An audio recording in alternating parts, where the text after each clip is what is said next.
May be able to receive support for housing, home repairs, business supplies, school supplies, and more. If you're in a county approved for FEMA individual assistance, go to disasterassistance.gov or call 1-800-621-3362. Apply for disaster assistance today. From the Ingalls Studios, this is ESPN Asheville, WPEK, W225CJ Fairview, WMXF Waynesville, and iHeart radio station. Now, your chance to win $1,000. Just enter this nationwide keyword on our website. Check. That's check. Enter it now. It's your chance at an inflation vacation. Go to ESPNAVL.com and good luck. Live from the Ingalls studio. I can't wait to play with myself every day. The Sportsocracy. Damn the devil to hell! Let the big dog eat! Let him on the field! Come get you some of this. Fire them cannons! By golly, put more powder in those things. He couldn't take any more disappointment. Oh my God. The Jets killed him.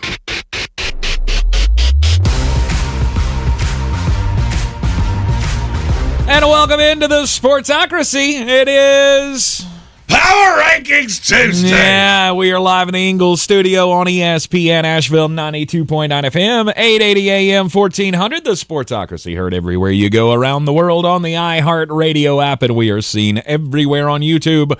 Just go to thesportsocracy.com, click that live video link, subscribe to the channel, join us in the chat, and tell us how much you enjoyed my downfall last night. What's your coach's name again? Todd Bowles. It's pronounced Bowles. It's Bowles. Old Todd Bowles doing that thing that he does where, your defense sucks something awful. But he's a defensive coach. First off, let's get this out of the way. The Baltimore Ravens are coming to burn your mom's house down, and there's nothing you can do about it. Just NFL, watch out. That's an aggressive way of putting that, but okay. Lamar Jackson, Derrick Henry, all of the things are. I don't know. I really don't know how you stop it. But obviously Todd Bowles doesn't know how to stop it. Todd Bowles doesn't know how to stop a nosebleed. He does not. And last night was the absolute worst possible outcome that you could have in a game where the game was out of control, right? You're not coming back. You're not going to win this game. And then you're trying one more time to cut a 10-point lead down with a minute and a half to go, and Chris Godwin's ankle is no more. Thanks a lot, Todd. Appreciate it. Todd. You know why teams just tap out on games? That's why. Right. Because subjecting your players to a potential season-altering injury is really stupid. 41-18 with 6.5 minutes to go. That's where you roll over and play dead. Precise. You That's go you full call? scruffy, Yep. and you're looking for that biscuit, and you lay on your back, and you put your little paws up, and you say, "We're done." You make the old Verizon wireless call to the bullpen and bring in Kyle Trask. You do that once. This call to the bullpen brought to you by Verizon Wireless. You make the call to the bullpen, you bring in the scrubs, and you just move on. We got our ass kicked by one of the best teams in the NFL. Let's just move on, lick our wounds. Mike Evans was already hurt in the game. Yeah, in a game he shouldn't have been playing in the first place. Let's just move on. And you couldn't do it because, we're scrappy, because we never give up.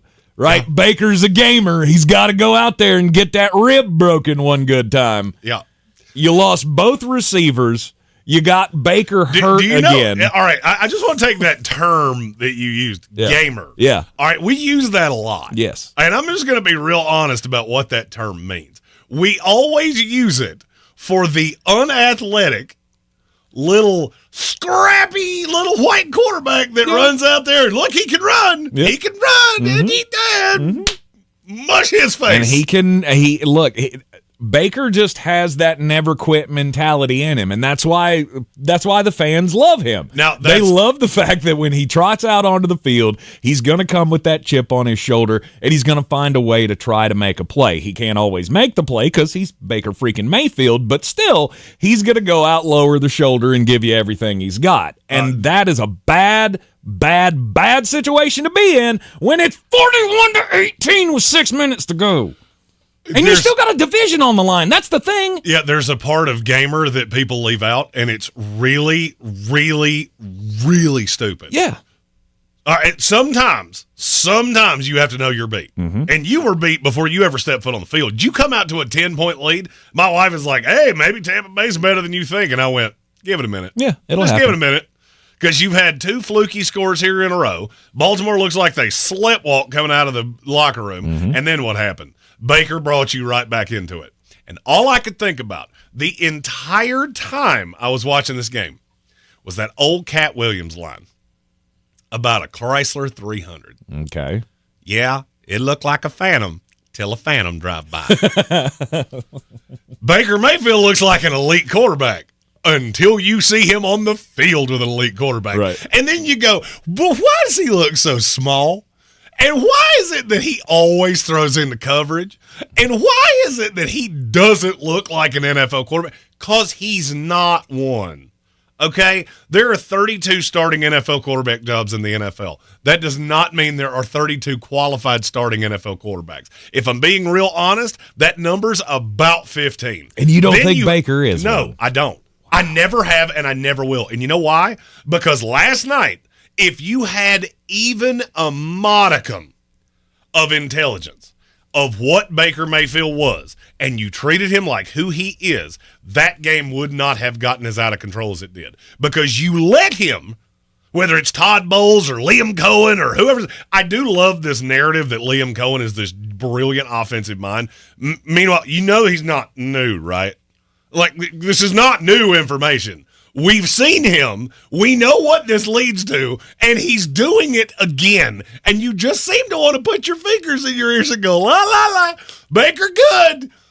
Tampa Bay good. What's it leading to? What are you talking about? You have a quarterback that thinks he's elite and acts like he's elite. So he makes throws that Lamar Jackson should make. Yep. The problem is he's not Lamar Jackson. Precisely. He's not Lamar Jackson on Wish. He's not Lamar Jackson on Temu. He's not Lamar Jackson if you got real drunk on NyQuil and squinted real hard. He's none of that. He is a mediocre college quarterback. He is fractionally better than Johnny Manziel because he doesn't like to do blow with P. Diddy. That's about it. From pillar to post, he is the same exact guy that I have always told you he is. Can he beat bad defenses? Yes. When you get a smart defensive coordinator, and I got news for you, Zach Orr is one. John Harbaugh is a good coach. And you know what they did? Boys, we're down 10.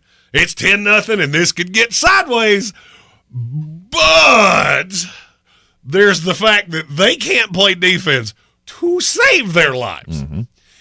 And they want to treat this little YMCA wannabe like he's actually an elite quarterback. Give them a minute. They'll give it back to us. He threw 2 interceptions in 3 passes, up 10-0. Yep. That's who Baker Mayfield is. He's Brett Favre if Brett Favre sucked on ice. Because he has the same mentality. That's the problem. This is what I've laughed. And my wife got to hear a sweet diatribe about this last night. Because she asked me, why do you hate Baker Mayfield so much? It's not that I hate him. Everybody makes it out that I hate him. I hate the way you view him. Because it's so stupid. It blows my mind that you can watch and just name me any random good, not great, any random good quarterback in this league. We didn't set this up. I'm literally asking you a question. You're hearing it the same way that the audience is I'll hearing say it. Kirk Cousins. Kirk Cousins. Arm talent. Who's better, Kirk or Baker Mayfield? Kirk. Decision making. Who's better, Kirk or Baker Mayfield? Kirk. You put them in the same category, and they are not. They're not. They never have been. They never will be. You can want it as bad as you want to. You can want to be 7-1 and play center for the New York Knicks. You're 5'7", and you're not very coordinated. Sorry. You can want it until you're blue in the face. It never is going to make it the case. Here is what has happened in Tampa Bay. And if you don't believe what I'm getting ready to say, if you don't believe me, go to our YouTube page and just scroll through the comments anytime I mention Baker Mayfield. Anytime. And watch the stupidity that gets flooded at me. Oh, I bet Cleveland really misses having Baker. No, they don't. Yep. No, they don't. I promise you, no, they don't. Really? They regret having Deshaun Watson. If you told them right now, well, you can cut Deshaun Watson and go pick up that deal on Baker Mayfield, they'll go, we'll pass. He doesn't have any weapons. I've already seen this. I've read this book. When you read a book and you go chapter to chapter to chapter, do you only pay attention to the chapter you're on and you forget the 10 that you've already read? Because that's all I hear when you tell me about this kid. I've already seen it. Sean McVay looked at this guy and went, he had one good game. Mm-hmm. I'm not going to give him $5 million to back up Matthew Stafford, who's 35 years old at that time, and made of popsicle sticks. He would rather go get Stetson, George Dickel Bennett to back him up because that made more sense to him. Of course. Why do you think that is? The Carolina Panthers looked at Bryce Young, who was a little quarterback prospect. We will sell the farm to not have to pay him. Mm-hmm. The Cleveland Browns and you could don't not think get if out they of him quick enough. And if they could have got him for $5 million, they would have. Every team in the NFL had the opportunity to get him for $5 million. He had one interested team. Mm-hmm. One. Mm-hmm. That's it. There's a reason for that, because they all know. They all know what he is. Scouts laugh at you. I'm just being as I have a microphone. They don't. We talk about this. We laugh at you that you can't see this for what it is. Can he throw for 300 yards? Sure. Yep. All right, just look at what he's done in this year. Mm-hmm. Honestly. Mm-hmm. Do you have pull the game log up in front of you over there of Tampa Bay this year? Okay. It will greatly assist in this conversation. All right, Baker Mayfield's game log. All right. So Washington, week 1. That's a team that we know is good now. They were not good in week 1 because they had no clue that they were good. Mm-hmm. You need a little confidence, and you need to see it. Mm-hmm. It's still a bad defense. So Baker cuts up a bad defense. 289 yards, 4 touchdowns, flawless victory. Yep. Detroit Lions, is that a good defense? Yeah. No, it's really not. It's a good run defense. Against the pass, they've been susceptible all year. He was average at best. Mm-hmm. He was average at best and fell bass-ackwards into a win because Detroit couldn't score in the red zone. Denver Broncos, nickel and dime because that's a good defense, and they weren't going to let you hit those big home run shots. Yep. Philadelphia, okay, you're good. That's a bad defense. Mm-hmm. Atlanta, nickel and dime. Yep. 3 touchdowns. Because I'm not going to let you hit those big play shots. Yep. Completing 80% of his passes. New Orleans Saints, the only reason that was ever a game, the only reason it was ever close is because Baker Mayfield made it that way. Mm-hmm. That's it. There was no other reason. You threw 3 picks and made this a game. Baltimore Ravens last night. You had them on the ropes early. What does Baker Mayfield do? The same thing I just hammered Aaron Rodgers for yesterday. Throw the unbelievably god-awful interception that you can't throw, and then he did it again. Yep. To the exact same guy. That's who he is. Mm-hmm. Baker Mayfield is the 5'7" guy that thinks he's a badass. And he walks into a bar and he runs his mouth. And guess what? He quite often will find there's no badass in here. Oh, yeah. So I can throw my weight around and be that loud, obnoxious little jerk that everybody knows I am. Mm-hmm. But every once in a while, there's a big old dude in that bar that goes, you want to fight? Let's fight. And you get every bone in your face broken. And that's what happened last night. Absolutely. There's no lies to anything you said there other than Baker Mayfield is not an NFL quarterback. And I'm already seeing in the chat, Andrew Ayers is convinced that I hate Baker Mayfield. No, I just literally laid that out for you. Is he one of the 32 best quarterbacks in the NFL? Yes. Is he a starting quarterback in this league? Yes. No, he's not. He's a journeyman that bounces around. And guess what? He'll do it again when he loses Tampa Bay. Yep. Because you're going to lose Chris Godwin probably after this year because you have no money left. You've gone all in. You have a defense that can't do squat. They're terrible. You don't run the ball particularly well because Todd Bowles is too stupid to figure out that, hey, Rashad White is not nearly as good as Bucky Irving. And I'm not sure he's as good as Sean Tucker. But now we got to keep doing it. Got to keep lathering up and doing it. Mm-hmm. Name me a good team in this league that would exchange their quarterback for Baker Mayfield. I'll wait. There ain't one. Atlanta wouldn't do it. Philadelphia wouldn't do it. Washington damn sure wouldn't do it. 100% wouldn't do it. No. The Minnesota Vikings wouldn't do it for Sam Darnold. Okay? I don't just pull these things out of thin air. We had Baker and Sam Darnold with the same team 90 miles from here. Sam beat his brains out for an entire training camp. And I actually have the quote, if you'll give me just a second. No competent evaluator could tell you Baker Mayfield is better than Sam Darnold. That came from a scout that was in Charlotte with me. Mm-hmm. That's not me. I didn't say it. I'm just reciting it to you. He is average. That's it. Stop treating him like he's anything else. That's what makes me so angry, is that we treat him like he's something special. He's no better than Geno Smith. Quantify it that way in your head, and you'll see how absolutely asinine all of this is. Mm-hmm. Geno Smith doesn't get that kind of love, ever. Not from anybody. I did quarterback rankings this morning. You know where Baker falls in? 18th. You know who's around him? About right. Derek Carr, who we can't get out of New Orleans quick enough. Kirk Cousins is 5 spots ahead of him, and he just beat himself against the Seattle Seahawks. And yet, for whatever reason, I don't know what it is. I've never been able to figure it out.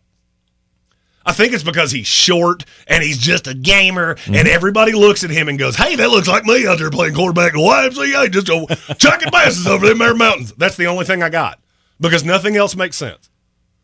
He's an absolute jerk. You can ask anybody in the league that's ever dealt with him. He's a jerk. You would not like him if you had to deal with him.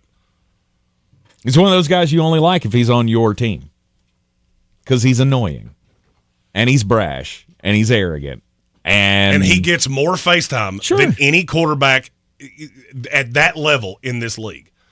And it makes me laugh to such a point that I hear people go, why are we talking about Aaron Rodgers? And then in the same breath, they'll go, let's talk about Baker Mayfield. Good Lord. Well, one does have more wins than the other one this year. Whoop-de-doo. We could.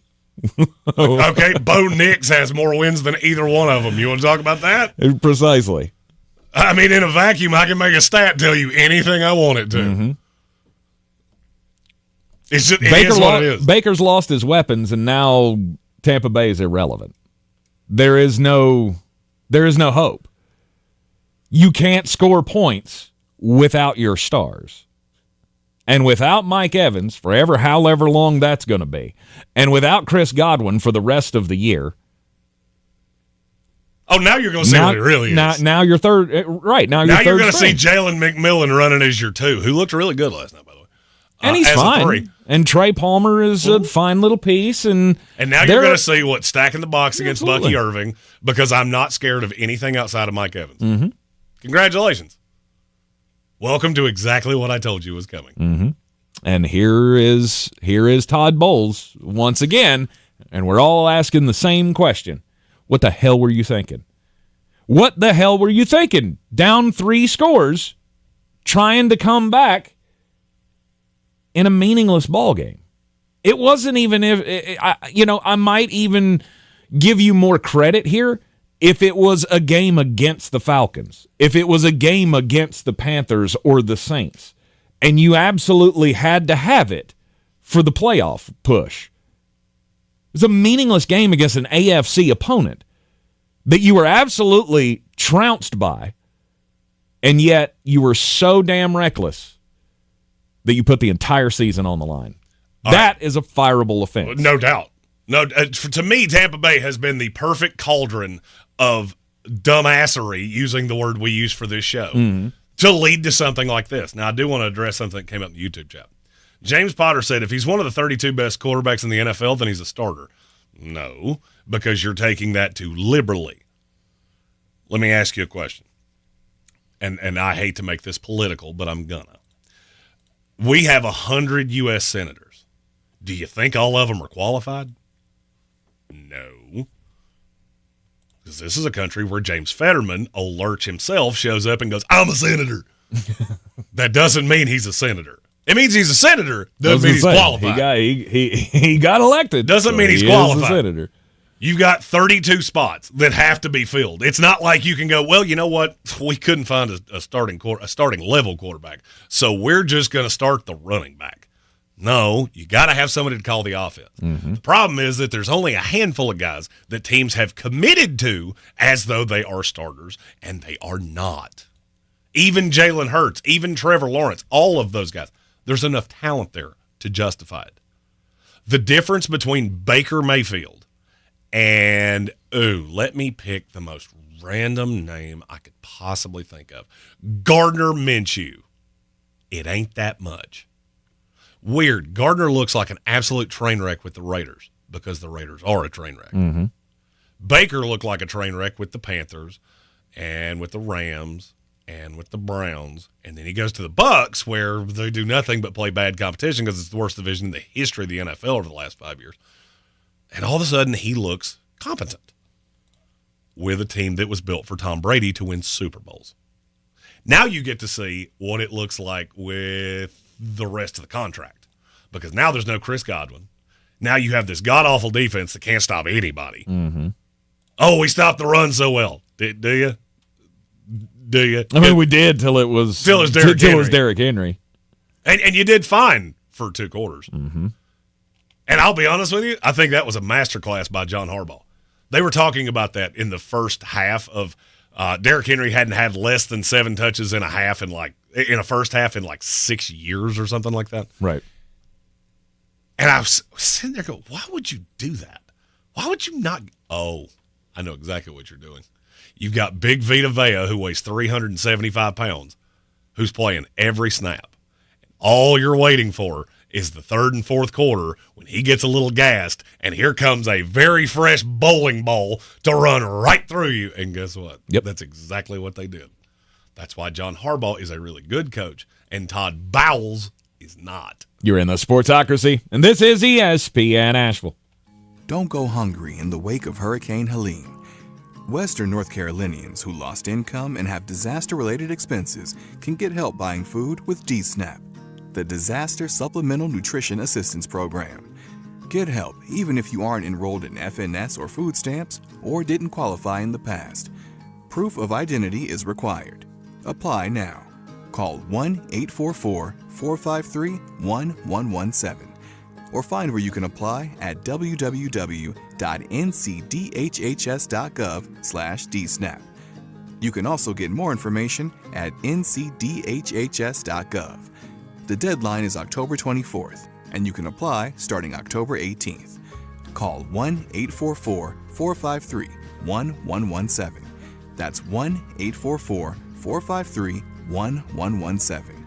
Get DSNAP. Get food. Get on the road to recovery. Haywood EMC, your local Touchstone Energy Cooperative, is powering a brighter future for our community by offering college scholarships, education grants, athletic camps, and much more. Serving the rural residents of Western North Carolina with affordable, reliable, safe services and open communications for over 80 years. Learn all of the ways Haywood EMC is working in the community at haywoodemc.com/community. Every 4 years, the world watches every corner kick, every save, every pass. The world watches its most beautiful game played at its highest level. And for a moment, the world stops turning for soccer. Bank of America is proud to be the official bank sponsor of FIFA World Cup 2026, supporting possibilities turned into achievements on the biggest stage. What would you like the power to do? Bank of America N.A., member FDIC. It's time to kick off the perfect tailgate and take your team to Ingles. Chips and guac made fresh in store every day. The best meat in town packaged fresh every day. And smiling faces giving you their best every day. Let's be real. In the South, football season is our favorite season of the year. There's a lot to smile about, especially with deals like these. Ingles. Low prices, love the savings. Do better, be better every day. That's the Parks Promise. This is JW with Parks Fort Hendersonville, and I'm so excited to introduce our first Parks Promise community hero, the American Red Cross of Western North Carolina. The need for blood is so important, and in the summer months, the need is even greater. Did you know that you can donate every 56 days? Save lives this summer. Head to redcross.org to schedule an appointment or find a blood drive near you. Congratulations to the American Red Cross, our Parks Promise community hero. If you're looking to buy, sell, or invest in real estate in the mountains, you need to call the agents at Clarissa Sells WNC, brokered by eXp Realty. Check us out online at clarissasellswnc.com. Download our free app on Google Play or the App Store. Type in Asheville Home Search. You'll be able to connect with our team and see all the available homes for sale in our area. For more information, contact us today at 828-774-6343 or clarissasellswnc@gmail.com. The Sportsocracy. These guys are a f***ing disgrace. Oh, you're a moron. I am. I love it. I am a moron. You're in the Sportsocracy, and this is ESPN Asheville. It is a Power Rankings Tuesday, and we'll get into the Power Rankings here in just a little bit. Last night, we had the Tampa Bay Buccaneers ruining Todd Bowles ruining the Tampa Bay Buccaneers season. Oh, can I do it? Does it have more? Fire them cannons, by golly, put more powder in them things. It made Gene Deckerhoff wet his pants last night. 41-31, the final score. The final score looked much better than the game did. He looked like a phantom till a phantom dropped by. The Baltimore Ravens, I said at the top of the program before we launched into Tampa Bay and Todd Bowles and Baker Mayfield and all of that. I mean, they deserve their flowers. They absolutely killed it last night. I don't see how I don't see how too many teams are going to stop that. They did, but am I the only one that just? Why can you never close out a game? What is it about Baltimore? First of all, you have a running back that is a gigantic boulder of a human, and then you get into these late game situations and you stop using him. For why do you do that? I mean, to me, that's the time. That's the best time to use him. And I noticed it last night. You just run him right up the guard's keister. Mm-hmm. Why? Why was this? Why did Tampa Bay think they had any form of hope here? Because you gave them a little bit of hope. Mm-hmm. And defensively, Baltimore makes my head hurt. Because they're talented, and I know they're talented. Mm-hmm. But it's the late game presence. It's like they just, this is over. Yeah, we get up and we forget about it. And we just kind of take the foot off the gas. Because what the Commanders were in that game late, right? They made a little bit of a comeback. Had they been able to score a touchdown late, it would have been much more uncomfortable than that. What was it, the Cowboy game? They were up 28-3? Yeah. And ended up winning 28-25? It is a major problem because here's the thing. Guess who you got to get through to get to the championship? Mr. Clutch. Mr. Pull it out of my keister. Yeah. I got a 21-point lead late in the fourth quarter, and the Tampa Bay Buccaneers just made me clinch a little bit. What do you think Kansas City and Patrick Mahomes is going to give you? What kind of angina level is that going to rise to when you're in the AFC Championship game or sooner in the playoffs, and you've got to try to close out a 2-score game against that team? Look, Baltimore, the story on Baltimore is really simple.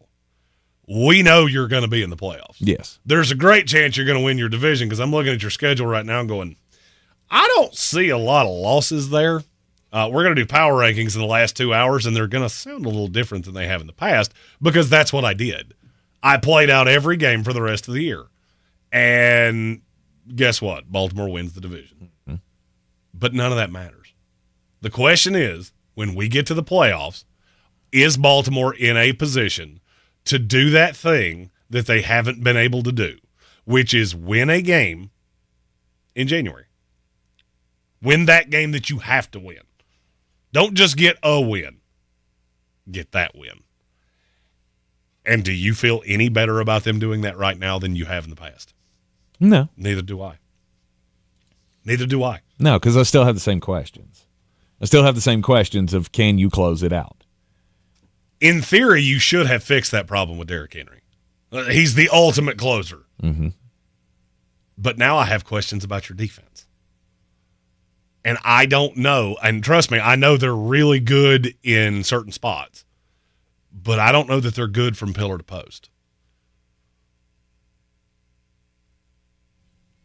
They can hurt your feelings at times. Mm-hmm. That helps when Baker Mayfield was throwing hospital balls to Cade Otton last night. I think Cade Otton must have cheated at Mahjong or something. Oh, he was just leaving him laid out over the middle. He got Cade Otton hit 4 times in the fourth quarter, as hard as I have seen a receiver get hit all year long. Mm-hmm. He has his flaws. We know. No, I'm not even talking about that. Baltimore between Kyle Hamilton, I'm trying to think of the ones that actually hit Otton. Kyle Hamilton was the one that put the absolute just decleater on him. Mm-hmm. Roquan Smith had one of them. I think Trenton Simpson had one of them. They can hit you really, really hard.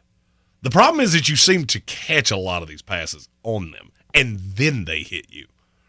It's just, I don't think the defense is as good as it's been in the past. So now that puts even more on Lamar. I look around. I know Rashad Bateman had a good game last night, but I still don't really believe in this receiving core. Nor should you. Outside of Zay.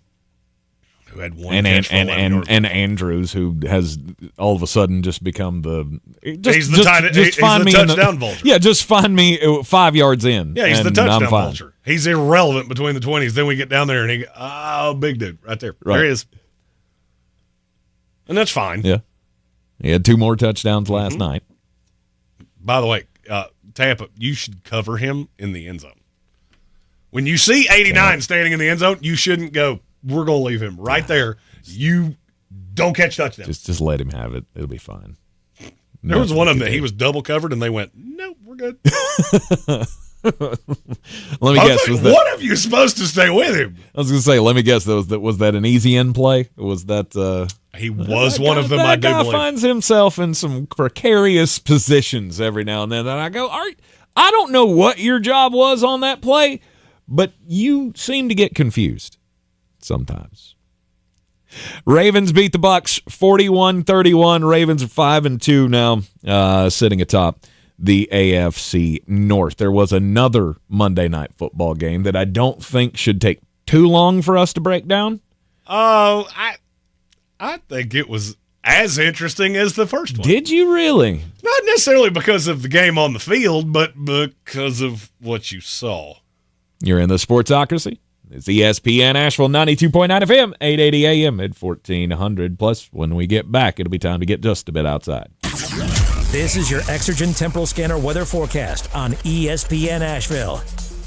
The dominance of high pressure continues over the next several days for the rest of the week, probably longer, but we won't get into all that right now.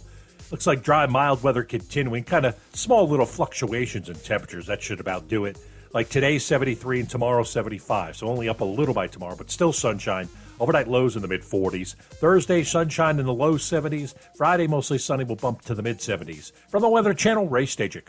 This report is sponsored by First Restoration Services. Fire, flood, wind damage, arguably a homeowner's worst nightmare. For nearly 4 decades, First Restoration Services has been helping people recover from disasters with trust, integrity, speed, and quality. If you have a disaster, call them today, 1-800-537-6151, or online at FRS247.com. Summit Dental gives you dental visits without the anxiety. Hey, it's Mark Starling from First News on 570, and that's what they did for me. You know, your comfort is their priority, and they do all they can to put you at ease and personalize that experience. Summit Dental's complimentary comfort menu includes items like aromatherapy, heated neck wraps, and blankets. Dr. Reinhardt and his staff make your dental experience comfortable and one that you understand, moving at your pace and letting you know what they're doing before they do it.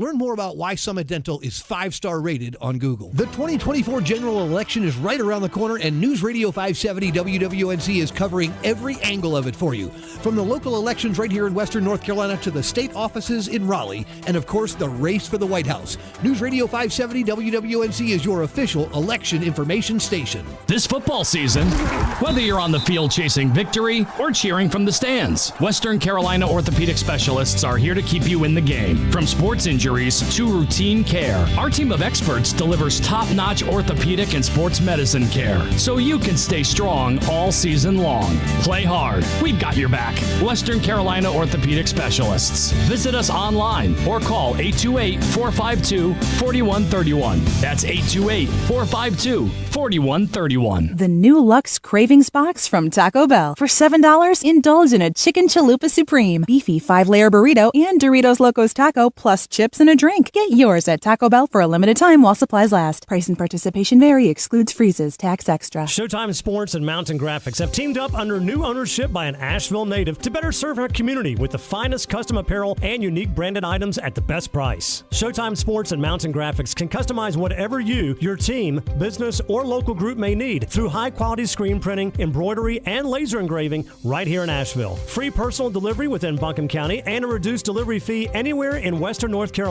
Visit ShowtimeSportsAVL.com and MountainGraphicsAVL.com. Your one-stop custom apparel shops. Do better, be better every day. That's the Parks Promise. Our mission, to improve lives with every interaction. This is JW, General Manager at Parks Ford Hendersonville. Experience the Parks Promise today at ParksFordHendersonville.com. That's ParksFordHendersonville.com. There's a lot of talk about heroes these days. Hey, buddy, you want to go fishing? The folks in the funny outfits with superpowers and spandex. All right, buddy, let me help you. But at Ingalls, we know that a lot of our heroes Now you look like a frog. are a little closer to home. They're the ones who give us what we need for those everyday adventures. That's why we look up to the ones who look out for us. Don't forget your fish food. Catch a big one. Ingalls. See you later, Dad. All Bye. the ingredients for family. Boy, you must be outside your mind. The Sportsocracy. Just a bit outside. He tried the corner and missed. It is ESPN Asheville. This is the Sportsocracy, and welcome to opening day. Did you know? We're doing baseball again? No, we're not doing baseball again. It's opening night of the NBA season tonight. I thought you were about to say that Major League Baseball decided we're just not going to take it all season. We're just do it again. That creeped up on me quite a bit. It was. I mean, we missed all of the preseason. If there was any preseason chatter over the last few weeks, we obviously missed it with other things being on our radar here in the area. Also, something new I learned today, which will tell you how much I've been paying attention to the NBA shakings, You comings didn't know and Karl goings. Anthony Towns. I didn't know Karl Anthony Towns was with the New York Knicks. Yeah. I was like, wait a minute, what happened? When did that occur? One of my favorite things to do is play a game with myself of when will Tank notice things. And I had a personal bet of Karl Anthony Towns will play a regular season game for the New York Knicks before Tank knows that he's been It traded almost out. happened. And had the AP It was story, the Monday night after the flood. Okay, had the AP story this morning for the tip off of the season tonight not included that, I still wouldn't know it. Tonight is the kickoff of the NBA season. You have all of the pageantry that's going to happen at the TD Garden. New York Knicks, along with their new addition, Karl Anthony Towns, and, of course, the rest of that. I mean, they still have Brunson. Who did they give up in that deal? Do you even know off the top of your head? Because who did they give up? For Towns? Right. Julius Randle, Dante DiVincenzo. Oh, we're good. Some picks. Okay, I'm fine. There was another player, but I can't because they didn't give up one Charlotte of the got key involved, and they had to sign 4 guys that neither team actually had, and they sent them to Charlotte so Charlotte could cut them. Oh, good. Although Good. I think they kept one of them. Awesome. Like, hey, that guy that just signed for you, he can play for us. Yeah, anyway. So you got the Celtics going to lower or raise the banner tonight for number 18 against the New York Knicks, who do feature Karl Anthony Towns. And then you're going to have the big photo op that we've all been waiting for. I saw where the Griffies are going to be in L.A. Griffey Sr. and Griffey Jr. are going to be there as LeBron James and Bronny James take the court together. You know what's funny? If you asked me, I need to get a bucket in an NBA game and then go down and get a stop defensively, and I had 4 choices of who to pick, and it was LeBron or Bronny James, Ken Griffey Jr. or Sr., Bronny would still be 4th. And I think Ken Sr.'s like 70 years old at this point. There's no doubt about it. I would still take Ken Sr. over Bronny, sure. I was going to say, Ken was 40 when Jr. was a rookie, I think. I'm pretty sure I could score on Bronny James. And I haven't played in a handful of years, and I don't run all that well anymore. Oh, but we knew it was coming. We knew he was going to make the opening day roster. And, hey, maybe he's better than we thought because, he did get that big 4-year, $8 million contract. Woo! Way to go, Bronny James. Hey, speaking of money, my story is also about basketball. Well, it is the start of the NBA season. And you know what the start of the NBA season means before you get too deep into your story there. Oh, I thought you were about to make another line about the NBA. No. It's time to make some money because the NBA is finally back, and a new season means new ways to get in on the action with the DraftKings Sportsbook app, an official sports betting partner of the NBA, who's draining threes from beyond the arc, crashing the boards, grabbing the rebounds. Get behind your favorite players and the prop bets that you can make on DraftKings, the home of NBA player props. If it's your first time, new DraftKings customers can bet $5 and get $200 in bonus bets instantly. Every point counts with the DraftKings Sportsbook. Download the DraftKings Sportsbook app now and use the code WPEK. That's code WPEK for new customers to get $200 in bonus bets when you bet just $5. Only on DraftKings. The crown is yours. Gambling problem? Call 877-718-5543 or visit morethanagame.nc.gov. 21 plus, North Carolina only. Eligibility restrictions apply. Bonus bets expire 168 hours after issuance. For additional terms and responsible gaming resources, see dkng.co/bball. My story is also about basketball, but it's about WNBA basketball. They have opted out of their collective bargaining agreement. Okay. Which means we could have a work stoppage after next year's season. Whatever will we do? I have no idea, but that's not actually why I'm telling the story. I'm telling the story because what do you think the Players Union of the WNBA wants? Money. More money. Okay. Yes. Now, it's funny you said that. Greatest year ever. Mm-hmm. We just doing stuff. More eyeballs on the WNBA than ever. More people watching it. Yeah. How much money did the WNBA clear last year? This past season that either just ended or is getting ready to end. I don't know how many games your finals is. I don't know. All right. Well, seeing as how I don't know that they've ever turned a profit before. Correct. I'm going to say $77,000 profit.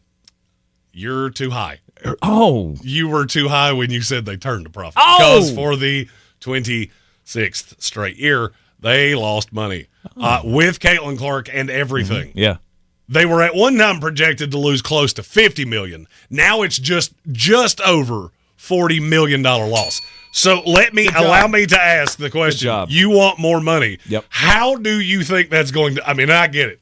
Econ's hard. I like civics is hard. But where exactly do you think that money's going to come from? When your net pie of money is no dollars. So I don't know if you remember this from math, but anything from zero is still zero. Like if you divide anything zero, it's still zero. Yes. And that's where you're at. Oh, I got a good idea. They should sell more basketball cards. I mean, if you're selling them for $6,000 a pack, $3,000. You might make that up. Maybe that's why they were selling for $3,000. We got to make up a deficit here. Right. We got a $40 million shortfall to close here. I actually think that's the same as Kamala Harris's tax plan. Hey, you know what? We're down a lot of money, so we should sell this worthless thing for a lot of money. Fixed it. Civics is hard. Yikes. So they lost $40 million, and the ladies are saying we need more money. I swear to you, if I ever run for political office, my campaign slogan is going to be civics ain't hard.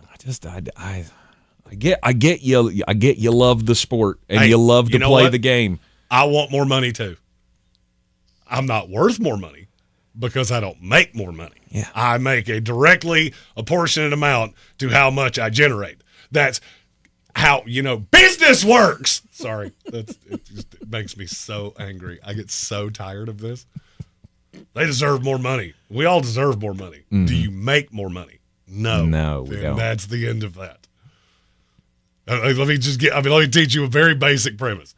If you make a big pitcher of lemonade, and it's the greatest pitcher of lemonade of all time, and you tell people I'm going to sell it for $5 a cup, and you sell no cups of lemonade, and then you drop it down to $1 and you sell all the cups of lemonade, that means that cup of lemonade is worth at least $1, but it is not worth $5. Yes. Because that is what the market bared out. Mm-hmm. So that lesson brought to you by the mulleted idiot that talks about sports on the radio. It seems so simple.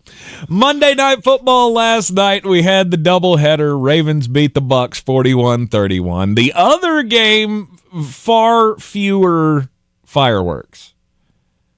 The Cardinals outlasted the Los Angeles Chargers 17-15 on a last-second field goal by Chad Ryland. What? Are the Chargers bad? Are the Cardinals good? Is there a mixture of both? And do they just belong in the blah portion of the power rankings? The answer to your last question, yes. Yes, they do. As for are the Cardinals good? The Cardinals are gooder than you think they are. Okay. I'm still not going to say they are good. They're better than people think. They're just horribly inconsistent. And we have our first super chat of the day, and I'm not going to lie to you, I thought this a lot last night. Here comes the money. Here we go. Money talk. Here comes the money.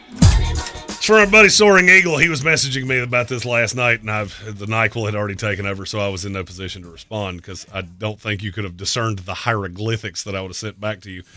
He said, I'm convinced that Drew Petzing is a big old dum-dum. He barely schemed Marvin Harrison Jr., and he ran a tush-push 2 plays in a row with Clayton Tune. That happened. That's the thing they did. I don't know why Marvin Harrison Jr. is not more involved.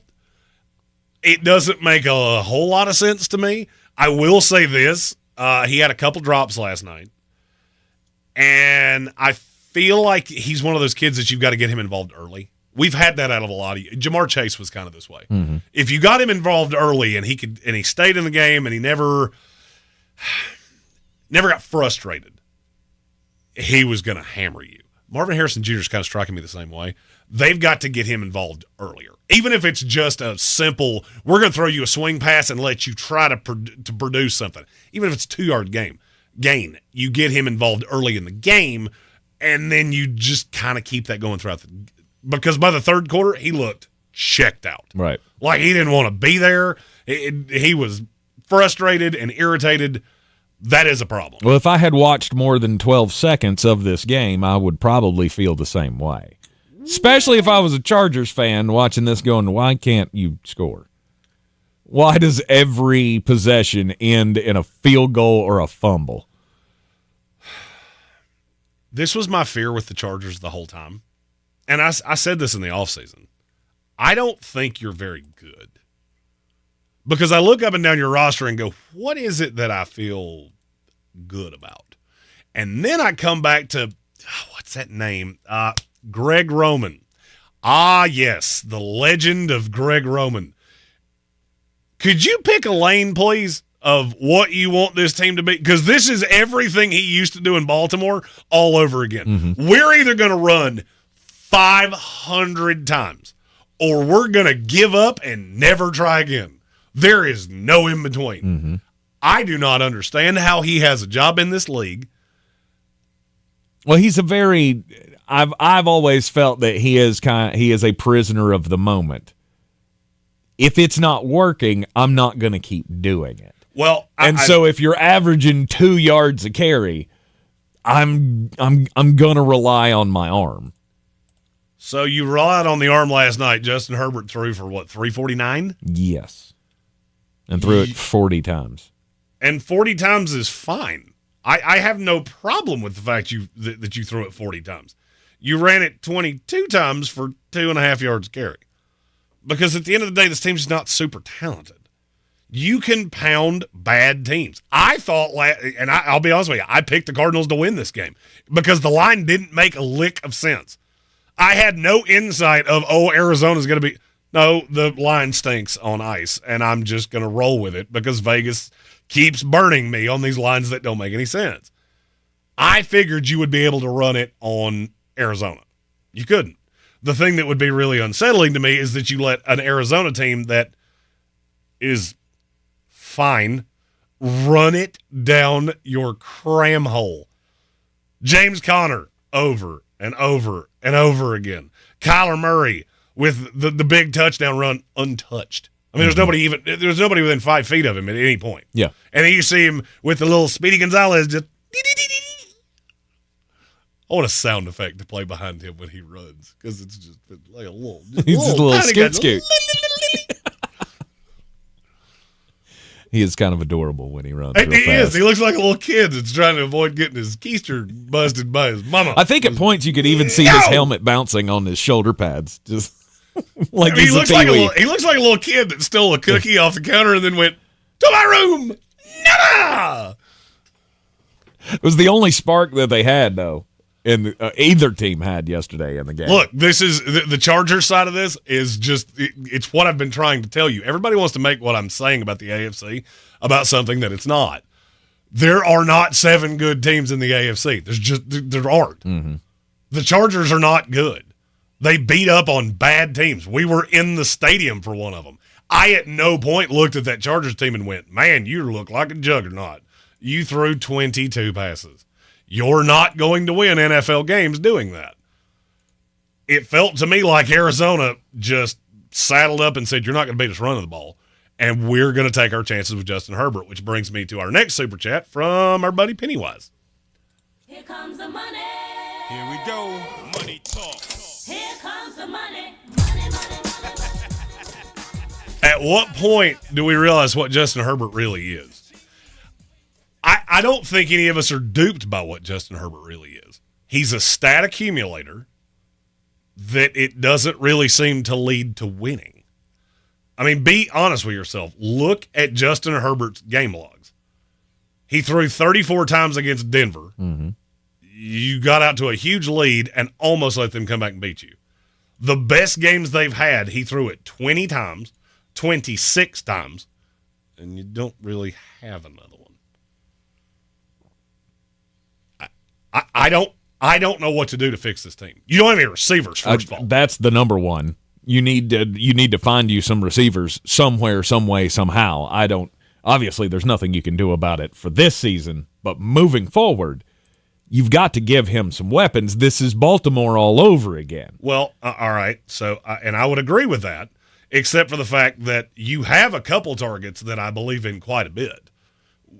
Josh Palmer, he had 5 targets against a bad secondary. Ladd McConkey, who you took in the beginning of the second round, he had 7 targets, 5 catches. Mm-hmm. But you inundate Will Dissly. You care to explain that to me? It'd have made a whole lot more sense if you had taken Brock Bowers in the draft. Yeah. And then targeted that guy 8 times. Yeah. 11 times. 11 times, excuse me. That would make more sense. But here we are. I don't have much faith in the Chargers. I really don't. I also think it was a bad look for Jim Harbaugh with the pass interference call that they picked up where he couldn't understand what uncatchable meant. Dude, your receiver could have been 50 feet tall and left totally alone. He still wouldn't have caught that. Mm-hmm. That's not pass interference. And I get it, fighting for your team, but at some point you have to shut up because you start to look like a moron. I think the Chargers are going to beat bad teams, and they're going to lose to good teams. I'll be honest with you. The next 2 hours we're going to do power rankings, and we're doing it in reverse order of I played through every game of the season. And when I got to the final record of the Chargers, I'm not going to lie to you, I wasn't surprised in the least. I saw the number, and I went, that feels about right. Mm-hmm. You're in the Sportsocracy. This is ESPN Asheville. Week 7 is in the books. Week 8 power rankings. They begin after the break here on ESPN Asheville, 92.9 FM, 880 AM, and 1400.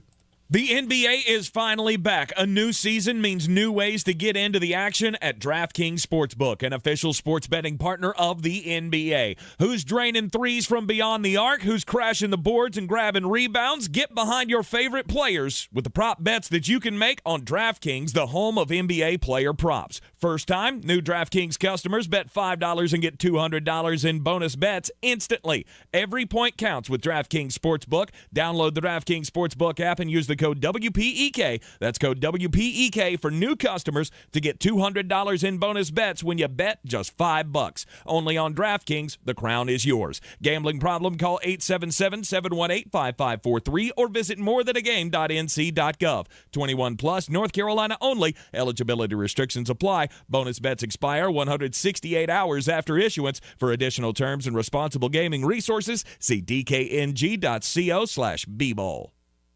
Do you need help recovering from the recent disaster? FEMA may be able to help, but you have to apply. In addition to the money for food, water, and medicine, you may be able to receive support for housing, home repairs, business supplies, school supplies, and more. If you are in a county approved for FEMA individual assistance, go to disasterassistance.gov or call 1-800-621-3362. Apply for disaster assistance today. You don't have to keep living with that joint pain. Real lasting relief is possible with help from QC Kinetics. People here are getting their lives back, getting their mobility back, thanks to QC Kinetics. QC Kinetics is the nation's leader in cellular therapies that can revitalize your joints. I'm talking about advanced regenerative medicine using your own body's healing properties, highly concentrated and carefully placed in your achy joint. Back pain, shoulder pain, knee pain, these are cutting-edge treatments that require no surgery, no drugs, and no downtime. It's a quick, in-office procedure that can get you moving again. These protocols have been developed by medical professionals and under the leadership of Dr. Mitchell Scheinkup, a former orthopedic surgeon and a pioneer in clinical regenerative medicine. Listen, is arthritic joint pain keeping you from doing the things you love? Pain in your knees, hips, back, or shoulder? You owe it to yourself to learn more. Call QC Kinetics today for a free consultation. 828-333-9517. 828-333-9517 in Asheville and Greenville. Do better, be better every day. That's the Parks Promise. Our mission, to improve lives with every interaction. This is JW, General Manager at Parks Ford Hendersonville. Experience the Parks Promise today at parksfordhendersonville.com. That's parksfordhendersonville.com. If you're looking to buy, sell, or invest in real estate in the mountains, you need to call the agents at Clarissa Sells WNC, brokered by eXp Realty. Check us out online at clarissasellswnc.com.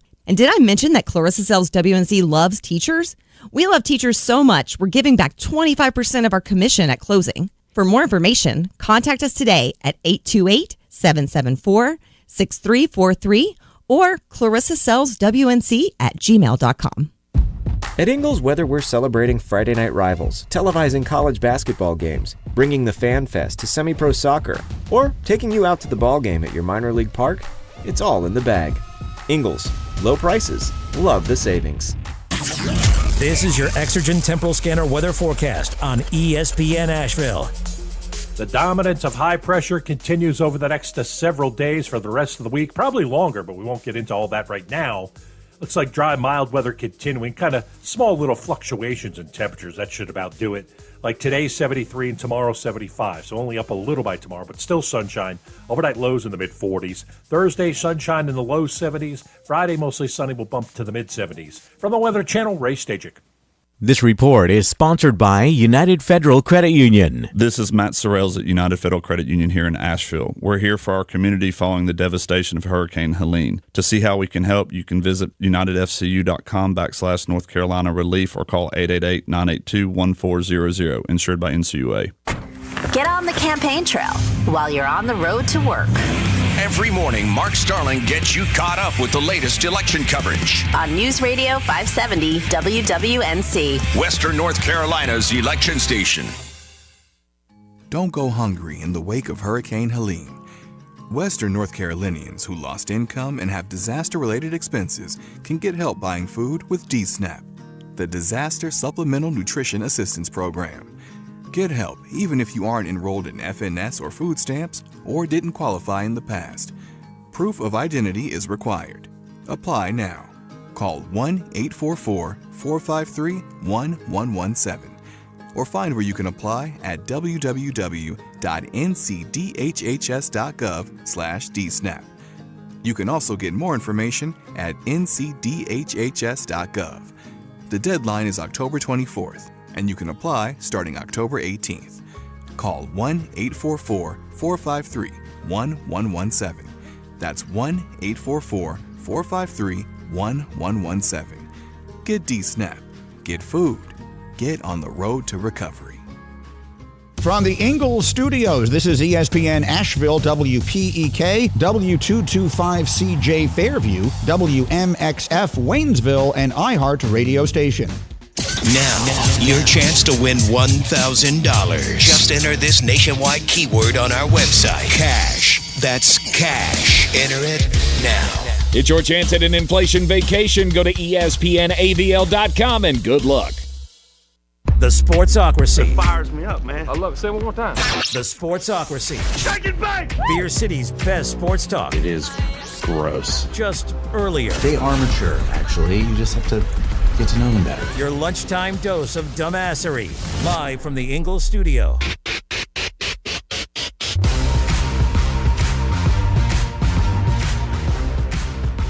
It is ESPN Asheville, 92.9 FM, 880 AM, and 1400. The Sportsocracy live in the Ingalls studio on ESPN Asheville, and we're heard everywhere you go on the iHeart Radio app. You can also see us live on YouTube. Just go to thesportsocracy.com, click that live video link, subscribe to the channel, and that way you can join us in the chat, get all of your thoughts in on this week's Power Rankings, because it is a Power Rankings Tuesday. That it is. Before we get into this, I guess we have another super chat here that we need to get to before we dive into the rankings. Here comes the money. Here we go.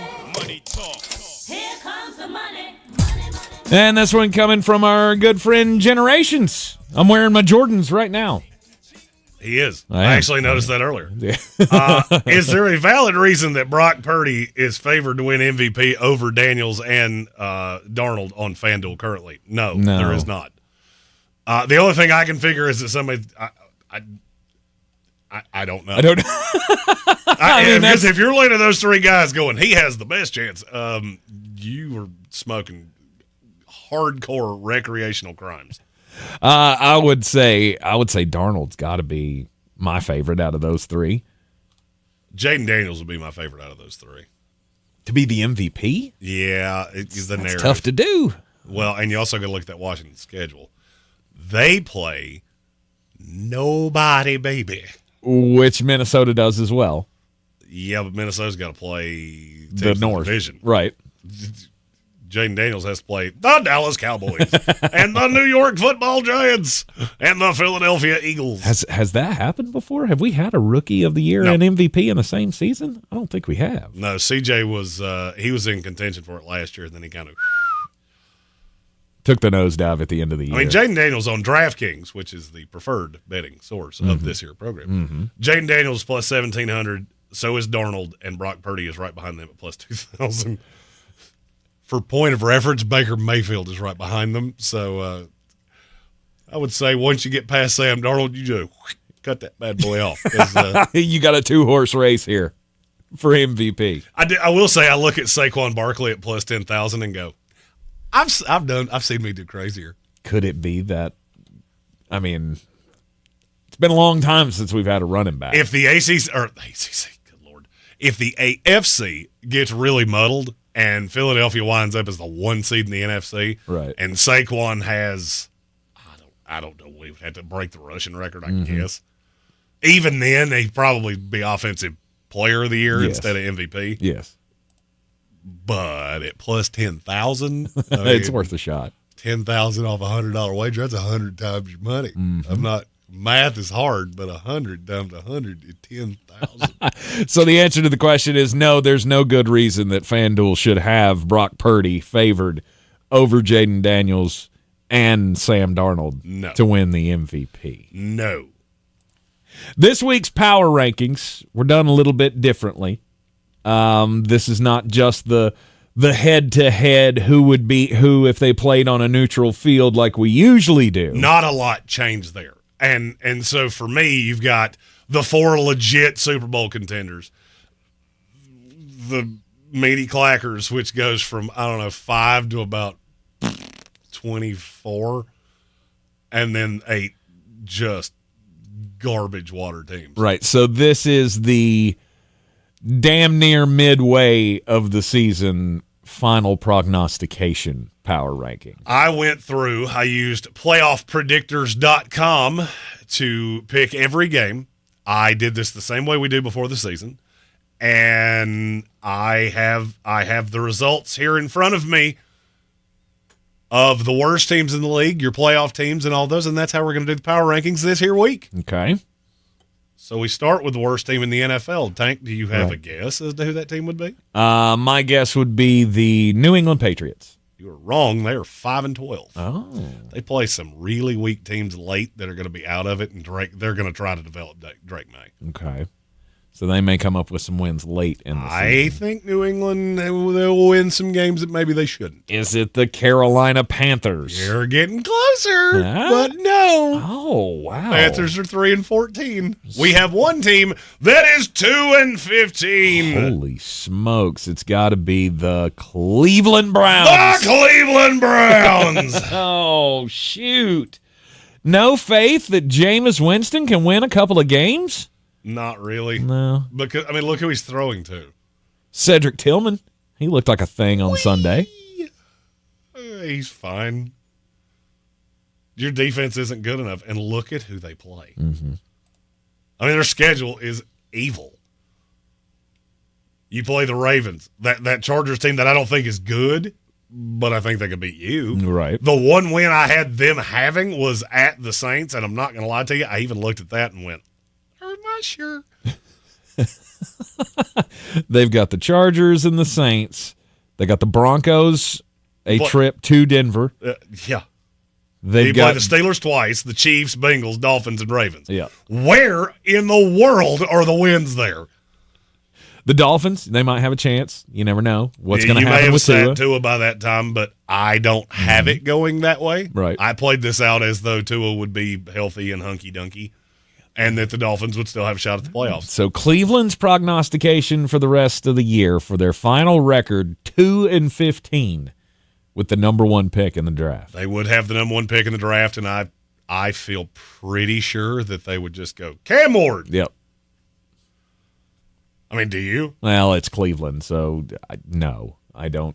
If Cam Ward is the sensible choice at 1, he is the sensible choice. Then Shedeur Sanders will be a Cleveland Brown. Oh, no, Deion's going to be – you're not taking Shedeur. He ain't playing in Cleveland. No, because wait do you hear who's at 2. It's not Carolina. Carolina's tied. Okay. Both these teams are 3-14. But with what would be the second pick in the 2025 NFL draft and what just feels like – as soon as I saw this, I went, yeah, I see that's how this is going to go. Okay. The Las Vegas Raiders with new owner Tom Brady, who was personally working with Shedeur Sanders. Mm-hmm. I have the Raiders going 3-14. Hey, but now they got Desmond Ridder. Woo. Let's go. Let's just keep throwing darts at a quarterback board and not good ones either. I told you the whole offseason. The one thing that irritated me the most about this team was the fact that you don't have a quarterback. And shocker of shockers, we're 7 weeks into the season, and they don't have a quarterback. Weird how that works. And now they've gone. They have a quarterback. Look, Gardner Minshew's been good in this league. Mm-hmm. He's been Baker Mayfield. All right, compare the two. I'll give you that. But they're about on the same level. You get to the Raiders and go, well, you can throw to. Nope, Jacoby Myers is hurt. Yeah. Nope, Devontae Adams got traded. Yep. Well, at least you got a really solid running. But the defense. Your uniforms are cool. I got two really good tight ends. Hey, you got a candle in the stadium, and it lights up real pretty. They're not good. They're not good. Las Vegas Raiders at number 31, 3-14. The prognostication here. All right, and then 30, 3-14. Carolina Panthers. Carolina Panthers. Bryce Young, he's going to play this week? I don't know. I'll be honest with you, I don't care. It just, none of it matters. If you're Carolina, you should be trying to sell off pieces. I would be looking to move Deontay Johnson, who had just a. So are you going to get anything for him? A pick, 5th round pick. But I mean, it's not like he's re-signing with you anyway. Right. So just move on. I just don't feel like you have a lot of deck chairs that are movable here. You got Chuba Hubbard, who is your number one trade chip right now because he's going to be a free agent at the end of the year, and why the hell would I sign him? You're not getting anything for him. I didn't think you would. 7th round pick at best. And Deontay Johnson. Hey, you could trade him to the Raiders. He would immediately be the best offensive player for the Las Vegas Raiders. And then what? After those two, you don't have any other trade pieces. Now, you want me to tell you the path of righteousness for Carolina? Yeah. Really invest in Dan Morgan. Get him the pieces. Look, and you can go down this rabbit hole. I just so happen to know a lot of these guys. Look at the talent that's come in and out of that front office and been there for a year or 2 years. And then they go somewhere else. And weird, smart teams keep hiring these guys. That's not ironic. Do you have to play Bryce Young to move on? Do I have to? Like, should I, as Dan Morgan, Dave Canales, should we be throwing Bryce Young out there for the rest of this year as the starter just to further prove the point he's not the guy? Well, you have a problem. What are you going to do? All right, so the reason I want to do this week is because this is the week that front offices, with the trade deadline coming up, they have to make the determination, is this salvageable? What are we going to do for 2025? You start putting the draft boards together. You start, because you've had scouts out, you bring them in, you kind of debrief, and I'll go ahead and tell you what they're going to tell you, is that this quarterback class is bad. And so for me, even with them picking at 3, I don't think you're getting a quarterback there. And so what is the plan for 25? And to me, the only thing Carolina can do, Bryce Young's probably the quarterback of the Carolina Panthers in 2025.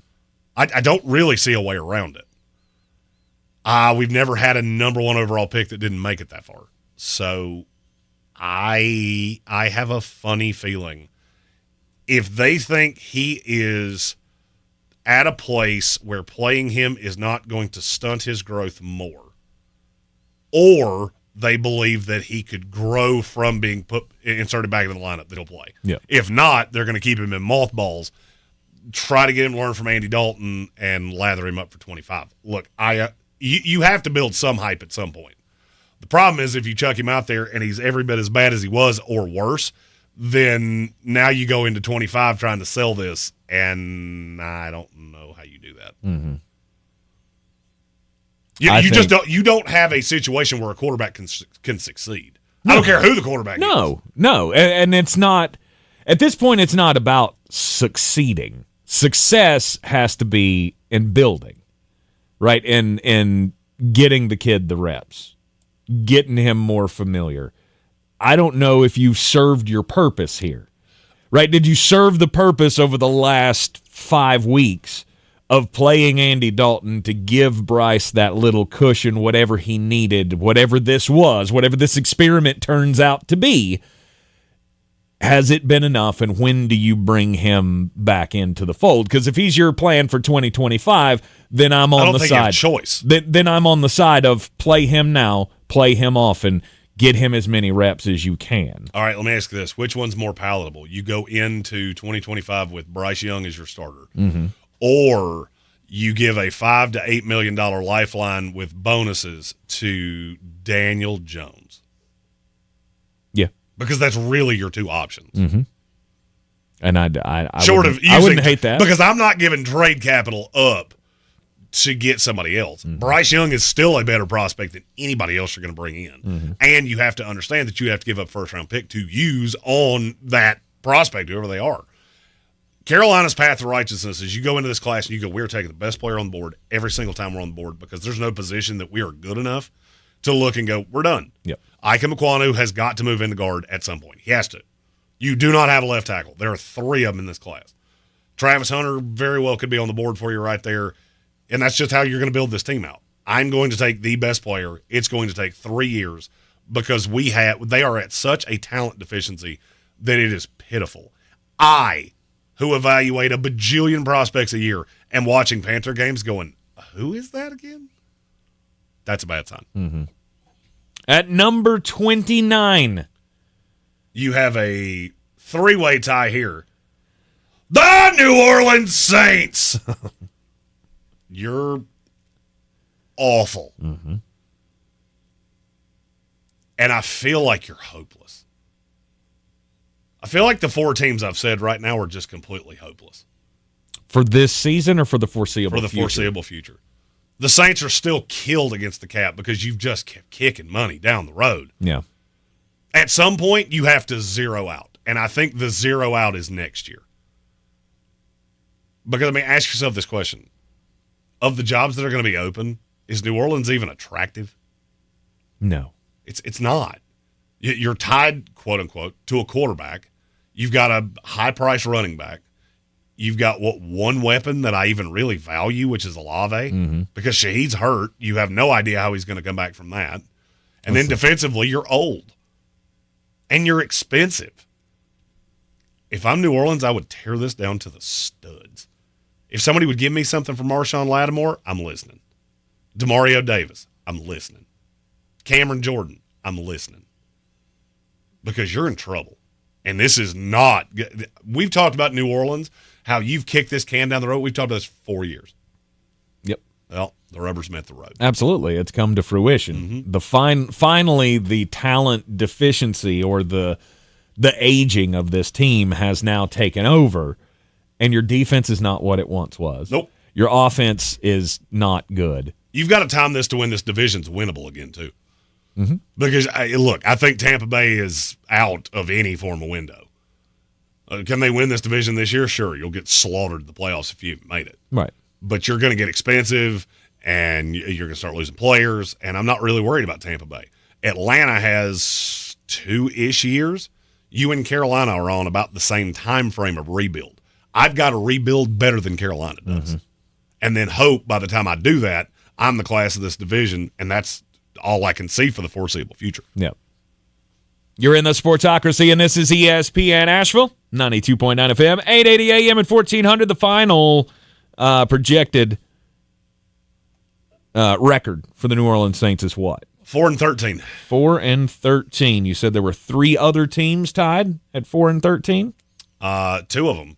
There are 3 teams tied total. The other 2, they're in the same division. And we'll give you those teams up next here on a Power Rankings Tuesday.